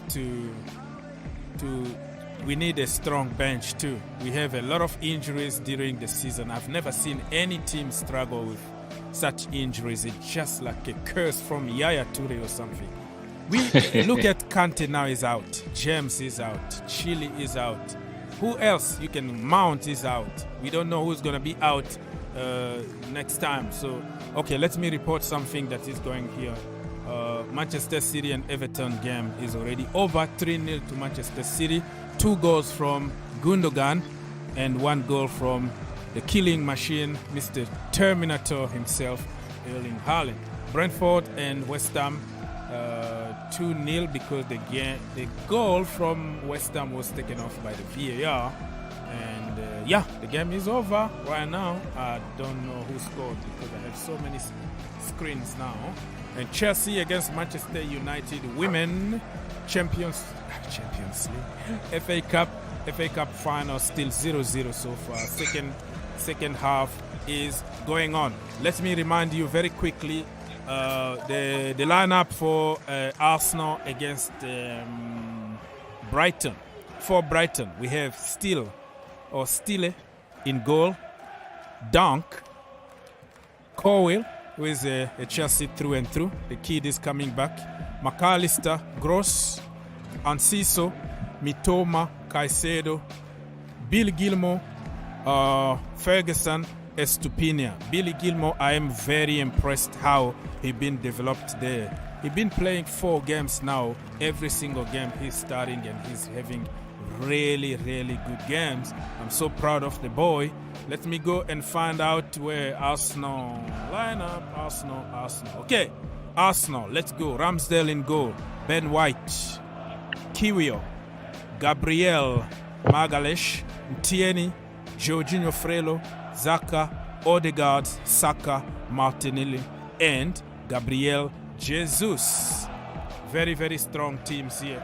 Let's wait and see who is going to win.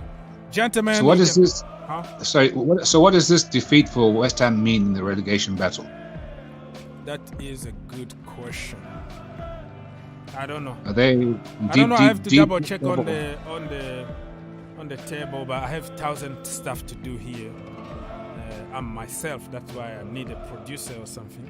So I have to go somewhere and check what is going on at the table. But I will let you know at some point. 1-0 Chelsea ladies, by the way. Sam Kerr. Yes! Get in! Get in! Get in! Yes! Now we're talking Chinese. We're talking Chinese? French. Yes, we're talking French now Ni in hao. Chinese. Ni hao ma wabuha. So, Let's go 1-0 to Chelsea, and it's 67 minutes played. Fingers crossed, people. I was a little distracted by other screen. I have like 5 screens in front of me. That's why you see me moving from everywhere. Now I don't have to care anymore about the Premier League screen because all the games are finished. And then the other game is going to start 11:30 Eastern time. So in about 32 minutes from now. So I have to focus on the girls' game now. All right, 1-0, Sam Kerr, get in. Anybody that want to jump with anything, we are just having a conversation here. Everybody knows the principle of this show. You bring your topic, we discuss. One question, like me and Mr. Oz were trying to make 200 million on these deadwood players, who to go and who to stay. Do you guys have any ideas of who do you think should leave Chelsea? By the way, he came up with the word deadwood, not me. He came up with Deadwood. I came up with the name Deadwood. Not me. Because Deadwood players. Me, like I said, those deadwood can be something somewhere else.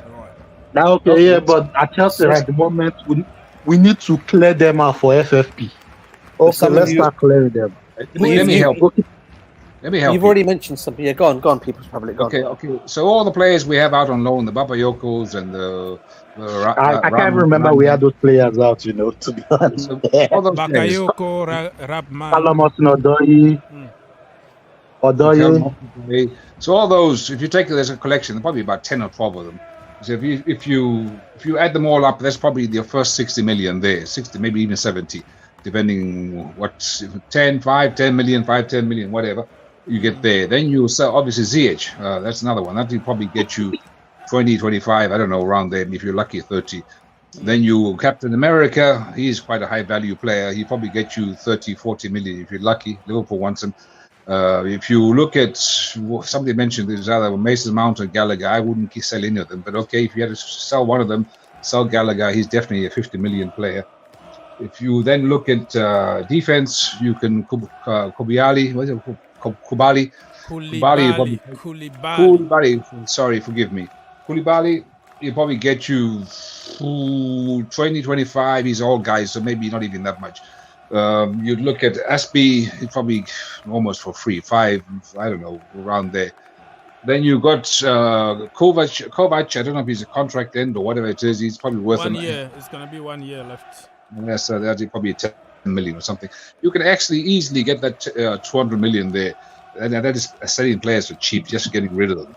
And then you're still going to have to put money in if you're going to want to bring in. Lukaku is another one, obviously. You probably have to sell him for cutthroat price from 99 million to, I don't know, 30, 40, maybe max. So, and there'll probably be a few takers for that. So there is windows. But the thing is that they've got to finish strong. They've got to look good in the last 3 games so that the value, the sales value actually goes up, not end up losing. That means the value of these players goes down, and not many people are going to pay a premium for these players. So it's important last games to finish strong if you want to sell these players. Yeah,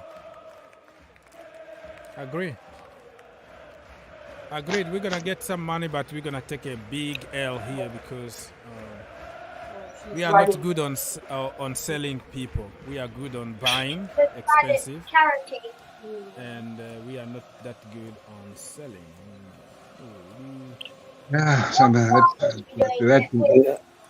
I mean, there's a couple of players you've missed out on there, and the ones you've missed out on are the ones I hope will stay at Chelsea next season, and that's Ian Maatsen, Levi Corville, and who's the other one?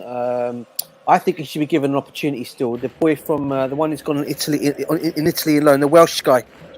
What's his name? Ampadu. I would keep him in the team next season. I'll keep those three at least. Yeah, people forget that you need a strong bench. And like I mentioned earlier on, we are the worst team when it comes to injuries. People just remember the first 11. Hey, you're not going to win the league with only the first 11. You're not going to do anything, especially at Chelsea where at some point we had 12 injury players. So yeah, people like Ampadu, I don't know if Pochettino is going to give him like a preseason and see, but he could be a very good option there from the bench because he can play as a centre back, he can play as a midfielder, and he's kind of no-nonsense kind of guy. He's a leader. He used to be a Chelsea captain when he used to be in the academy. He's a talking leader. I like the people who talk, who command people, who tells people what to do on the pitch. And every time that I watch this Billy Gilmore guy, he is short. He's like 4'2" or something like that. I'm just exaggerating. But he's commanding people like twice his size on the pitch. If you look, that's why I'm going to watch this game like closely. He's commanding people, demanding ball all the time, talking, positioning people, telling people, go back to position. But you look at him, he's just like short guy. We need people like that. And if you're going to waste 40 million to get a bench player, to get a Zappacosta, for me, I would prefer to keep somebody like Ampadu because he's free and he's still on low wage and he can also help. He can fight for his place to a certain extent. That is just me the way I see it. But Chelsea, we think that we have to buy every position. Get rid of those kids from the academy, English player. Buy. Just go buy them. Brother, come on. Ampadu was Lampard that... You remember Sarri used to use Ampadu every time David Luiz don't play? It was Sarri that brought him to the squad and started using him as a defender. He was a defensive midfielder. He started using him as a defender. But when Sarri left, it caught Ampadu's development. And when Lampard came in, Lampard didn't want Ampadu. He sent him on the low. Remember?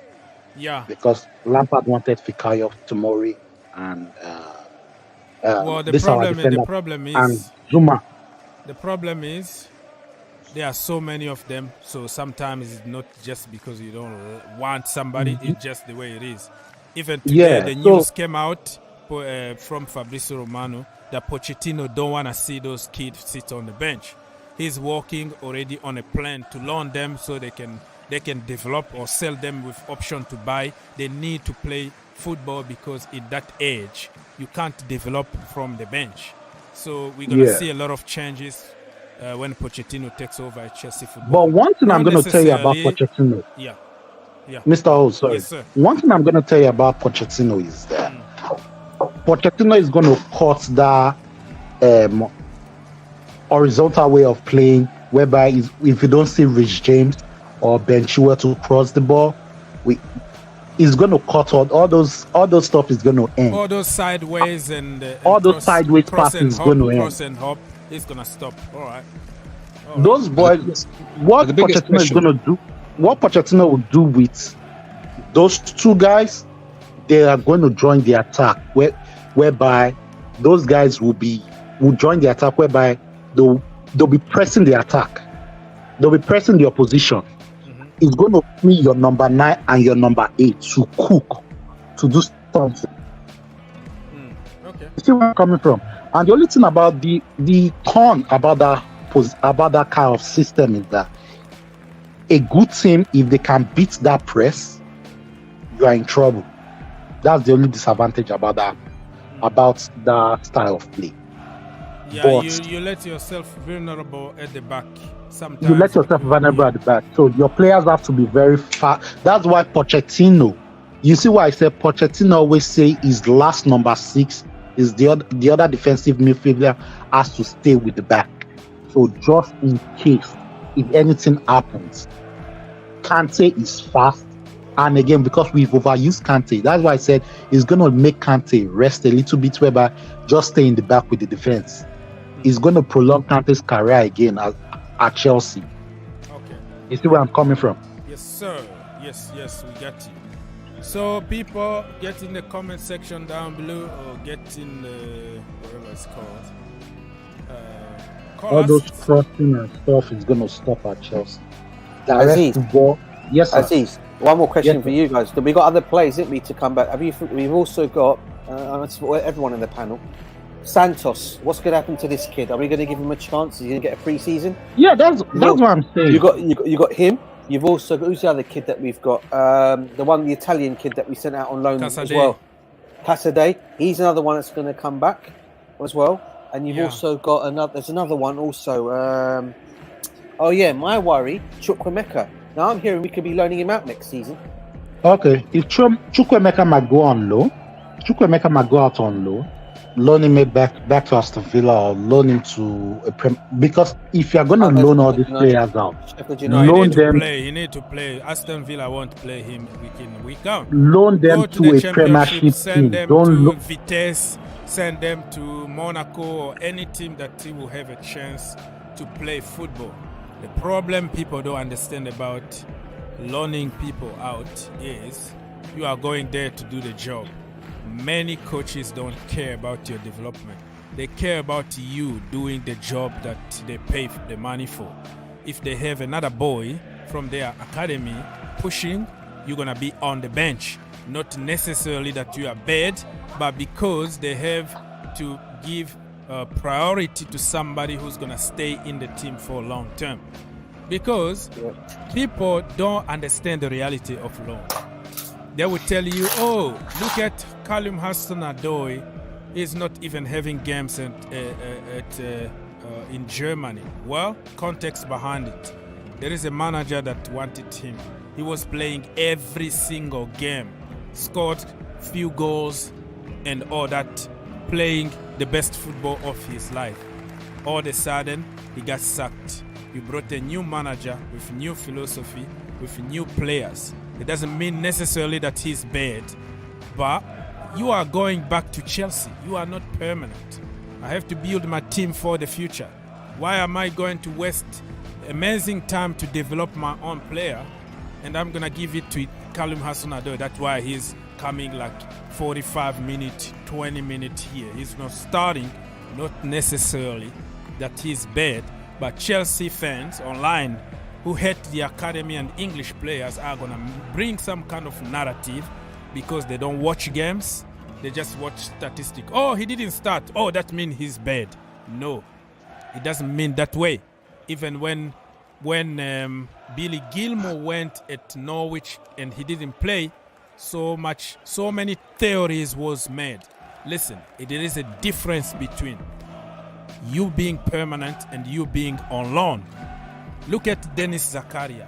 He's playing the best football ever. He's tall, powerful. He can help us a lot. Why he's not playing at Chelsea? Not because he's bad, because people are trying to build for the future. And somebody who brought him the last minute left, Thomas Tuchel. So there are always context behind the loan that people online don't understand because they don't follow football. They don't watch 90 minutes of football. So I don't want to hear anybody that will bring, oh, Callum Hudson-Odoi flopped. He didn't play. And he was playing every single game under the other manager that was sacked. And the new manager, new regime changed. Denis Zakaria is a perfect example here. He's not playing at Chelsea, but we all want to see this guy play for Chelsea. But nobody's giving him a chance. Probably because of also his bonuses. You know, like the play bonuses, you are going back to your team. Let me just develop somebody like Gallagher who got a chance to stay here.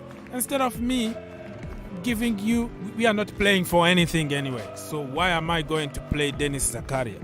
But he's better than many people there. He might be better than Gallagher. He might be better than whatever, but he's not playing. So this is the reality of the loan army that people need to listen. But who's gonna listen? It's always copy-paste narrative. You are bad or you are good. That's why you didn't play.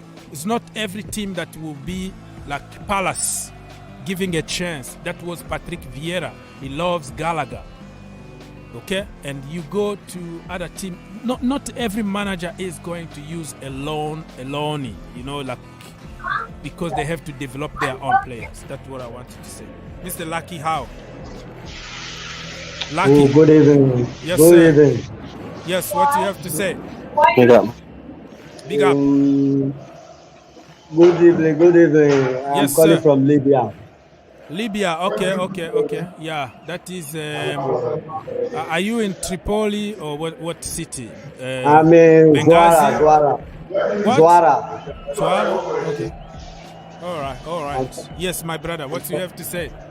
What team you support? I'm Chelsea for life. Okay, Yeah, Chelsea like, for life. All right. So, yes. are you I happy love with Pochettino? I think it's manageable for now. Somebody's talking behind you. Somebody wanna punch you at the back. He's a hater. He's a United fans. That's how they behave. Oh, okay. All right. So, what do you have to say, brother?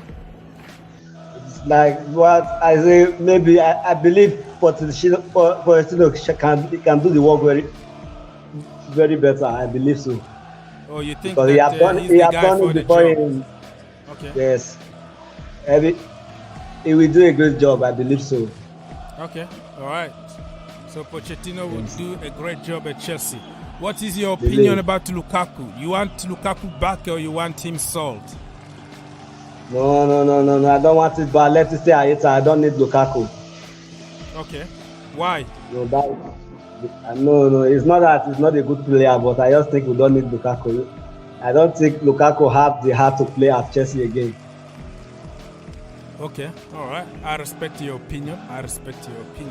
Anything else you wanted to add, my friends? I want to say thank you very much. I love watching your video. You give me updates back to back. Thank you so much. I appreciate that. Yeah. I believe you so much. Thanks, my brother. Thank you. You have a great day in Libya, huh? Yeah, thank you. All right, my brother. Have a great day. Have a great Sunday. And remember, the girls are like 10 minutes away from winning the FA Cup at Wembley. So, Chelsea women. We're 10 minutes away from winning the. Yeah, winning the FA Cup. So you have to keep on praying. Let's pray and let's hope that we win that trophy. But it's not done yet, though. It's not done yet. This is a final. Anything can happen the last minute. All right. Do you know what I always say? Kurt. She reminds me. She's very much the ladies' Haaland, isn't she, for the ladies' football? This girl can't stop scoring goals, can she? What a striker she is! I just wish our men team can score goals like this. Honestly, I tell you what, we could have that kind of thing, bro, mate. Where would be up in the league, mate? But yeah, I'm so impressed with her. I really, really hope that we don't sell her or anything like that, because there's talk of her renewing a contract again. I hope she renews it.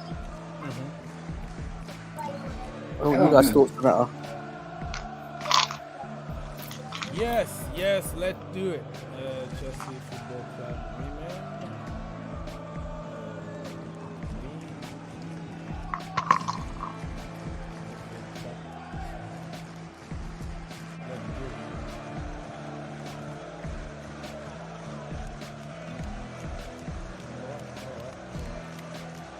Okay. Take one thing. No disrespect to Lampard. I want Lampard to be to Pochettino, to sit down and watch how Pochettino coaches. No disrespect to Lampard. I'm not bringing an agenda. I'm just saying you should just sit down and learn from Pochettino before, and then you can go out again and develop yourself. That's what I'm going to say. If I'm Lampard, I will sit down with Pochettino. Let me be your number 2. And let me learn. Okay, 6 No minutes. disrespect to Lampard. 6 minutes in normal time here at Wembley. Fingers crossed. I'm start getting nervous, to be honest with you. 4 minutes to go. 4 minutes to go plus added time is a final. It's gonna be 5 to 6 minutes added here. But fingers crossed we get this cup, because we lost the last Continental Cup, which is like the Carabao Cup in the women division. We lost against Arsenal in the final. Today Let's do it. Let's do it. Yes, we can. Yes, we can. All right. So Lampard, I'm gonna give him a call and tell him to stay there and be assistant manager of Pochettino. No Chelsea fans is gonna accept that. But yeah, we entertain the idea. I'm gonna call him and let him go. Let him know your message, Mr. No, I'm not hating on Lampard. It's just that he's not a manager for the Premier League. He should not coach any 1 to 20 teams in the Premier League.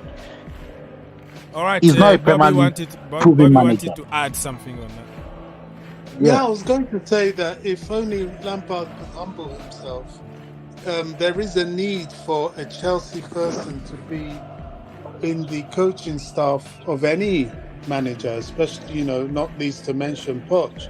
And he would do himself a world of good if he gave himself a couple of seasons as an assistant with a first team manager like Poch. And he might even then put himself in contention for a proper job with Chelsea. Another thing I wanted to mention in passing was that we were talking about strength in depth of the team, which is really important. But because the left wing back stroke left back position is somewhat saturated, although I'm very unhappy with the constant injury situation with Ben Chilwell, I just think it's too much, and maybe that might need us to overload that left back position. But I would say, apart from that Ian Maatsen do one more season on loan with Burnley to get Premier League exposure and then return finally to Chelsea, because I think that would really do him good, playing week in, week out in the Premier League with the Burnley, and then after that return to Chelsea, and hopefully then we'll really need him, because hopefully then we would have found our way back to the Champions League. Yeah, that makes sense, but he's gonna have let me double check on his contract. You can always sign a new contract, then go on loan. We've done that many times. Probably we're going to have to sell him with option to buy back. The way I see it is we're going to sell him because Lewis Hall is there also pushing, and he's been around the team more than Maatsen. So it doesn't matter if Hall stays back.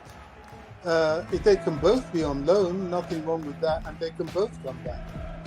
I don't see that as a problem, because even Pochettino said that there still has to be a loan system, but it needs to be effective.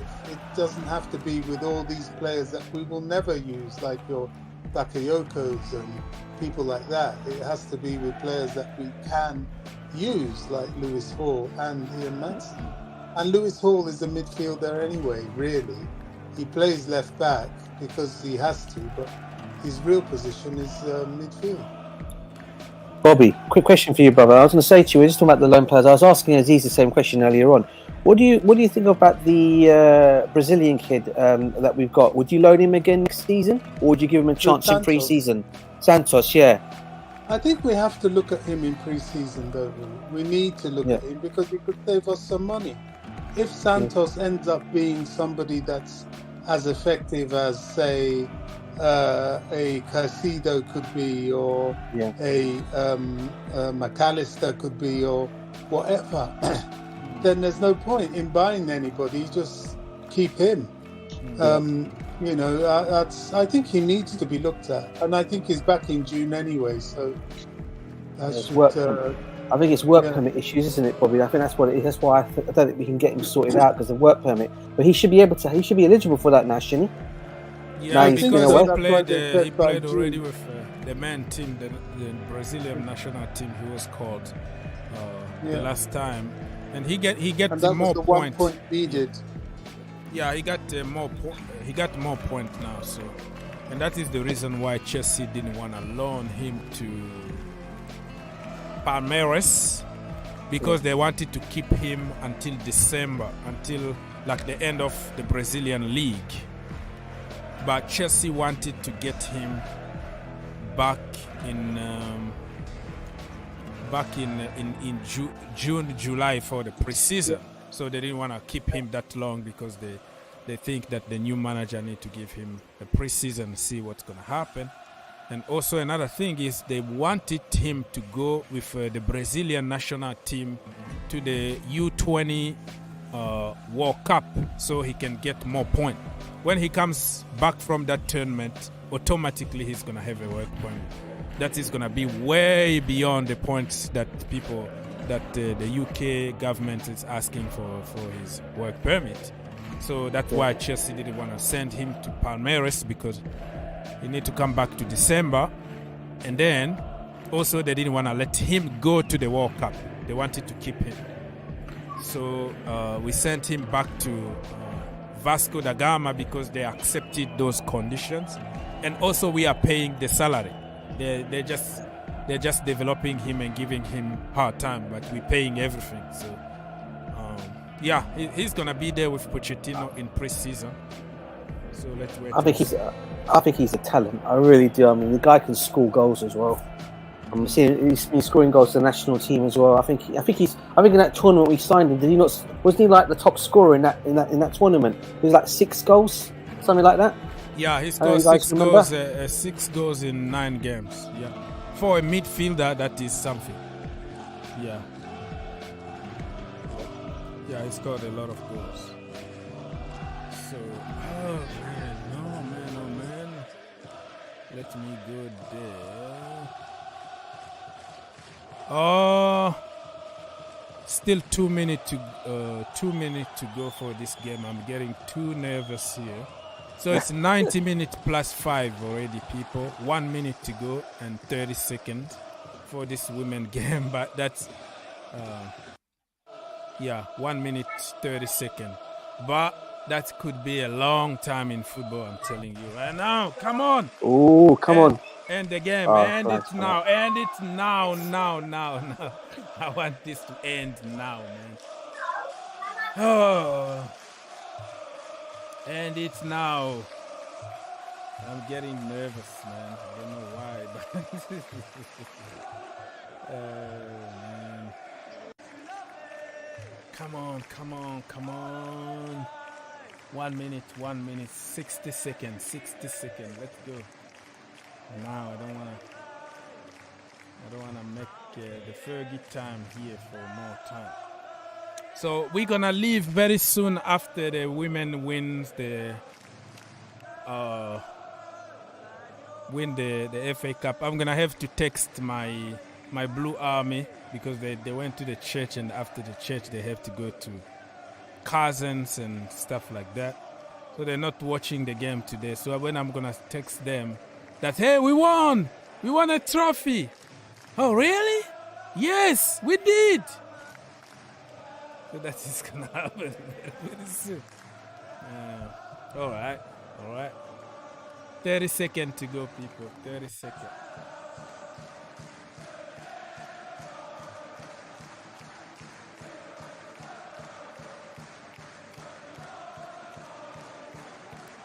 Okay.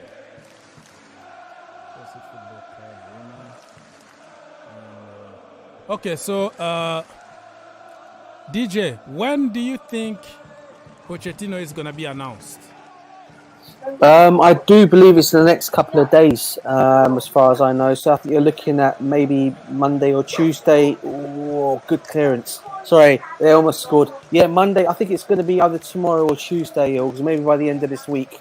You'll see him there, and I think you'll see him again. You'll see him in the crowd. I do believe when they play, it's Manchester United, isn't it? Who we got on Saturday? Man City, isn't it? I think he might be at that game on Saturday against Manchester City. In the crowd watching. So I'm expecting an announcement this week. Yeah.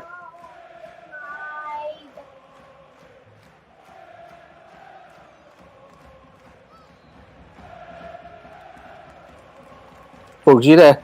Yes, sir. Like I'm praying here. I'm talking to. Yeah. They almost scored, didn't they? Yeah. I'm praying to Yaya Toure, Juju guy to end this game. This the referee from the African Cup of Nations. And this. How? It's already 97 minutes, bro. 97 minutes and still. Come on. It's done. It's done. It's done. We're winning. We've won it, mate. It's done. That's it. That's it. Yeah, we did it, people. We did it. Let's go, man. Oh man, that was so nervous. All right. This is something.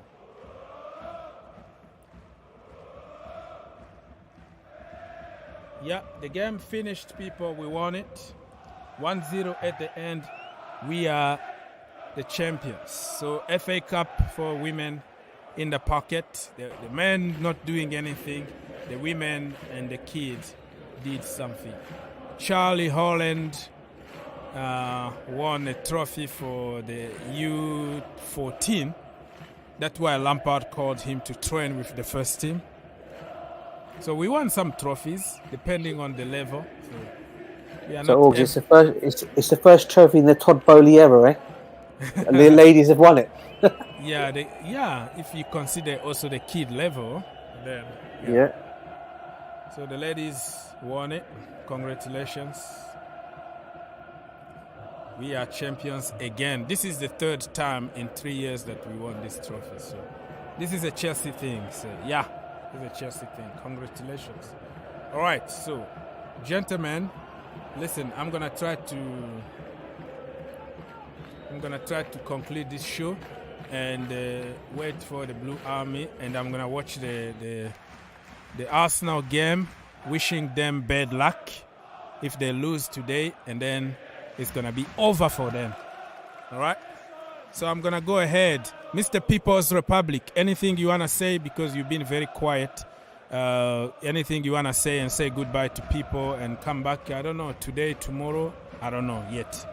Are you there, People's Republic? No, he's sleeping. That brother is sleeping. Okay, Aziz, are you there? Sir. Yes, Aziz. What do you have to say? Say goodbye and see you. Au revoir. Au revoir. Everybody, bye. Bye. Hopefully next season, Poch will be cooking. We'll be cooking. Yeah. If anything happens, you can come banter me. But I'm going to tell you one thing. Yes. This is going to be the first time Chelsea is going to play an attacking style of football. You press the living hell out of every other team. And and I know people might not want to give Poch his credit, his respect, you know. This man, don't forget this man was not given any fund. He was second or third in the league, and he took that Tottenham team to the Champions League final. That is something. He wasn't giving fund at Tottenham, and this guy is still consistently helping that team, make sure that team grew. And I'm going to say, Poch is the right man for Chelsea. If we are going to develop all these young boys like Modric, because Modric is going to fit into Poch's kind of system, because Poch kind of system, you have to be fast and vertical. He's going to bring that into Poch's squad, and I can't wait. I can't wait for next. Okay, all right. So thank you so much, Mr. Aziz, for helping brother. Come back next time. Put your notification on, because we will be switching between this channel and the other one. This one I even forgot about it. So I was like, oh, today let's go back to this one.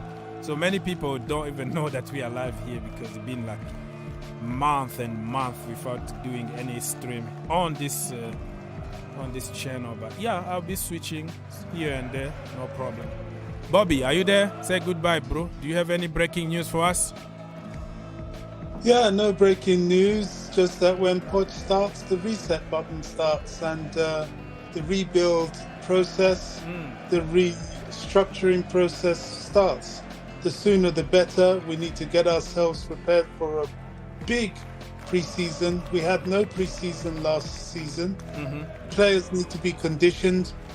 Yeah. And we need to start our assault on the Premier League and get Chelsea back to the top where it belongs. We should be excited. And if it is Pochettino, he has my support because I want him to do well for my club.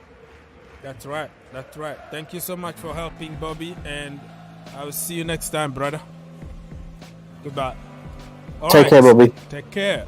DJ, you are here at the show. Nah, listen, it's always a pleasure being on your streams, Augs, talking to fellow Chelsea brothers and the community that's on here and everyone in the comments. Big up. Remember to smash and like and to subscribe to the channel. That's always a big thing to always do here. Now listen, like Bobby said, like me, Augs, like you, Poch was never my first choice, because of the reasons being I always wanted either Flick or Enrique. But it looks like it's going to be Poch. He's going to come in on a 3-year contract. Hopefully that will be revealed hopefully that deal will be sorted out this week. And then you can get straight to work. Go and watch the games, see who plays he needs to stay, what players need to go.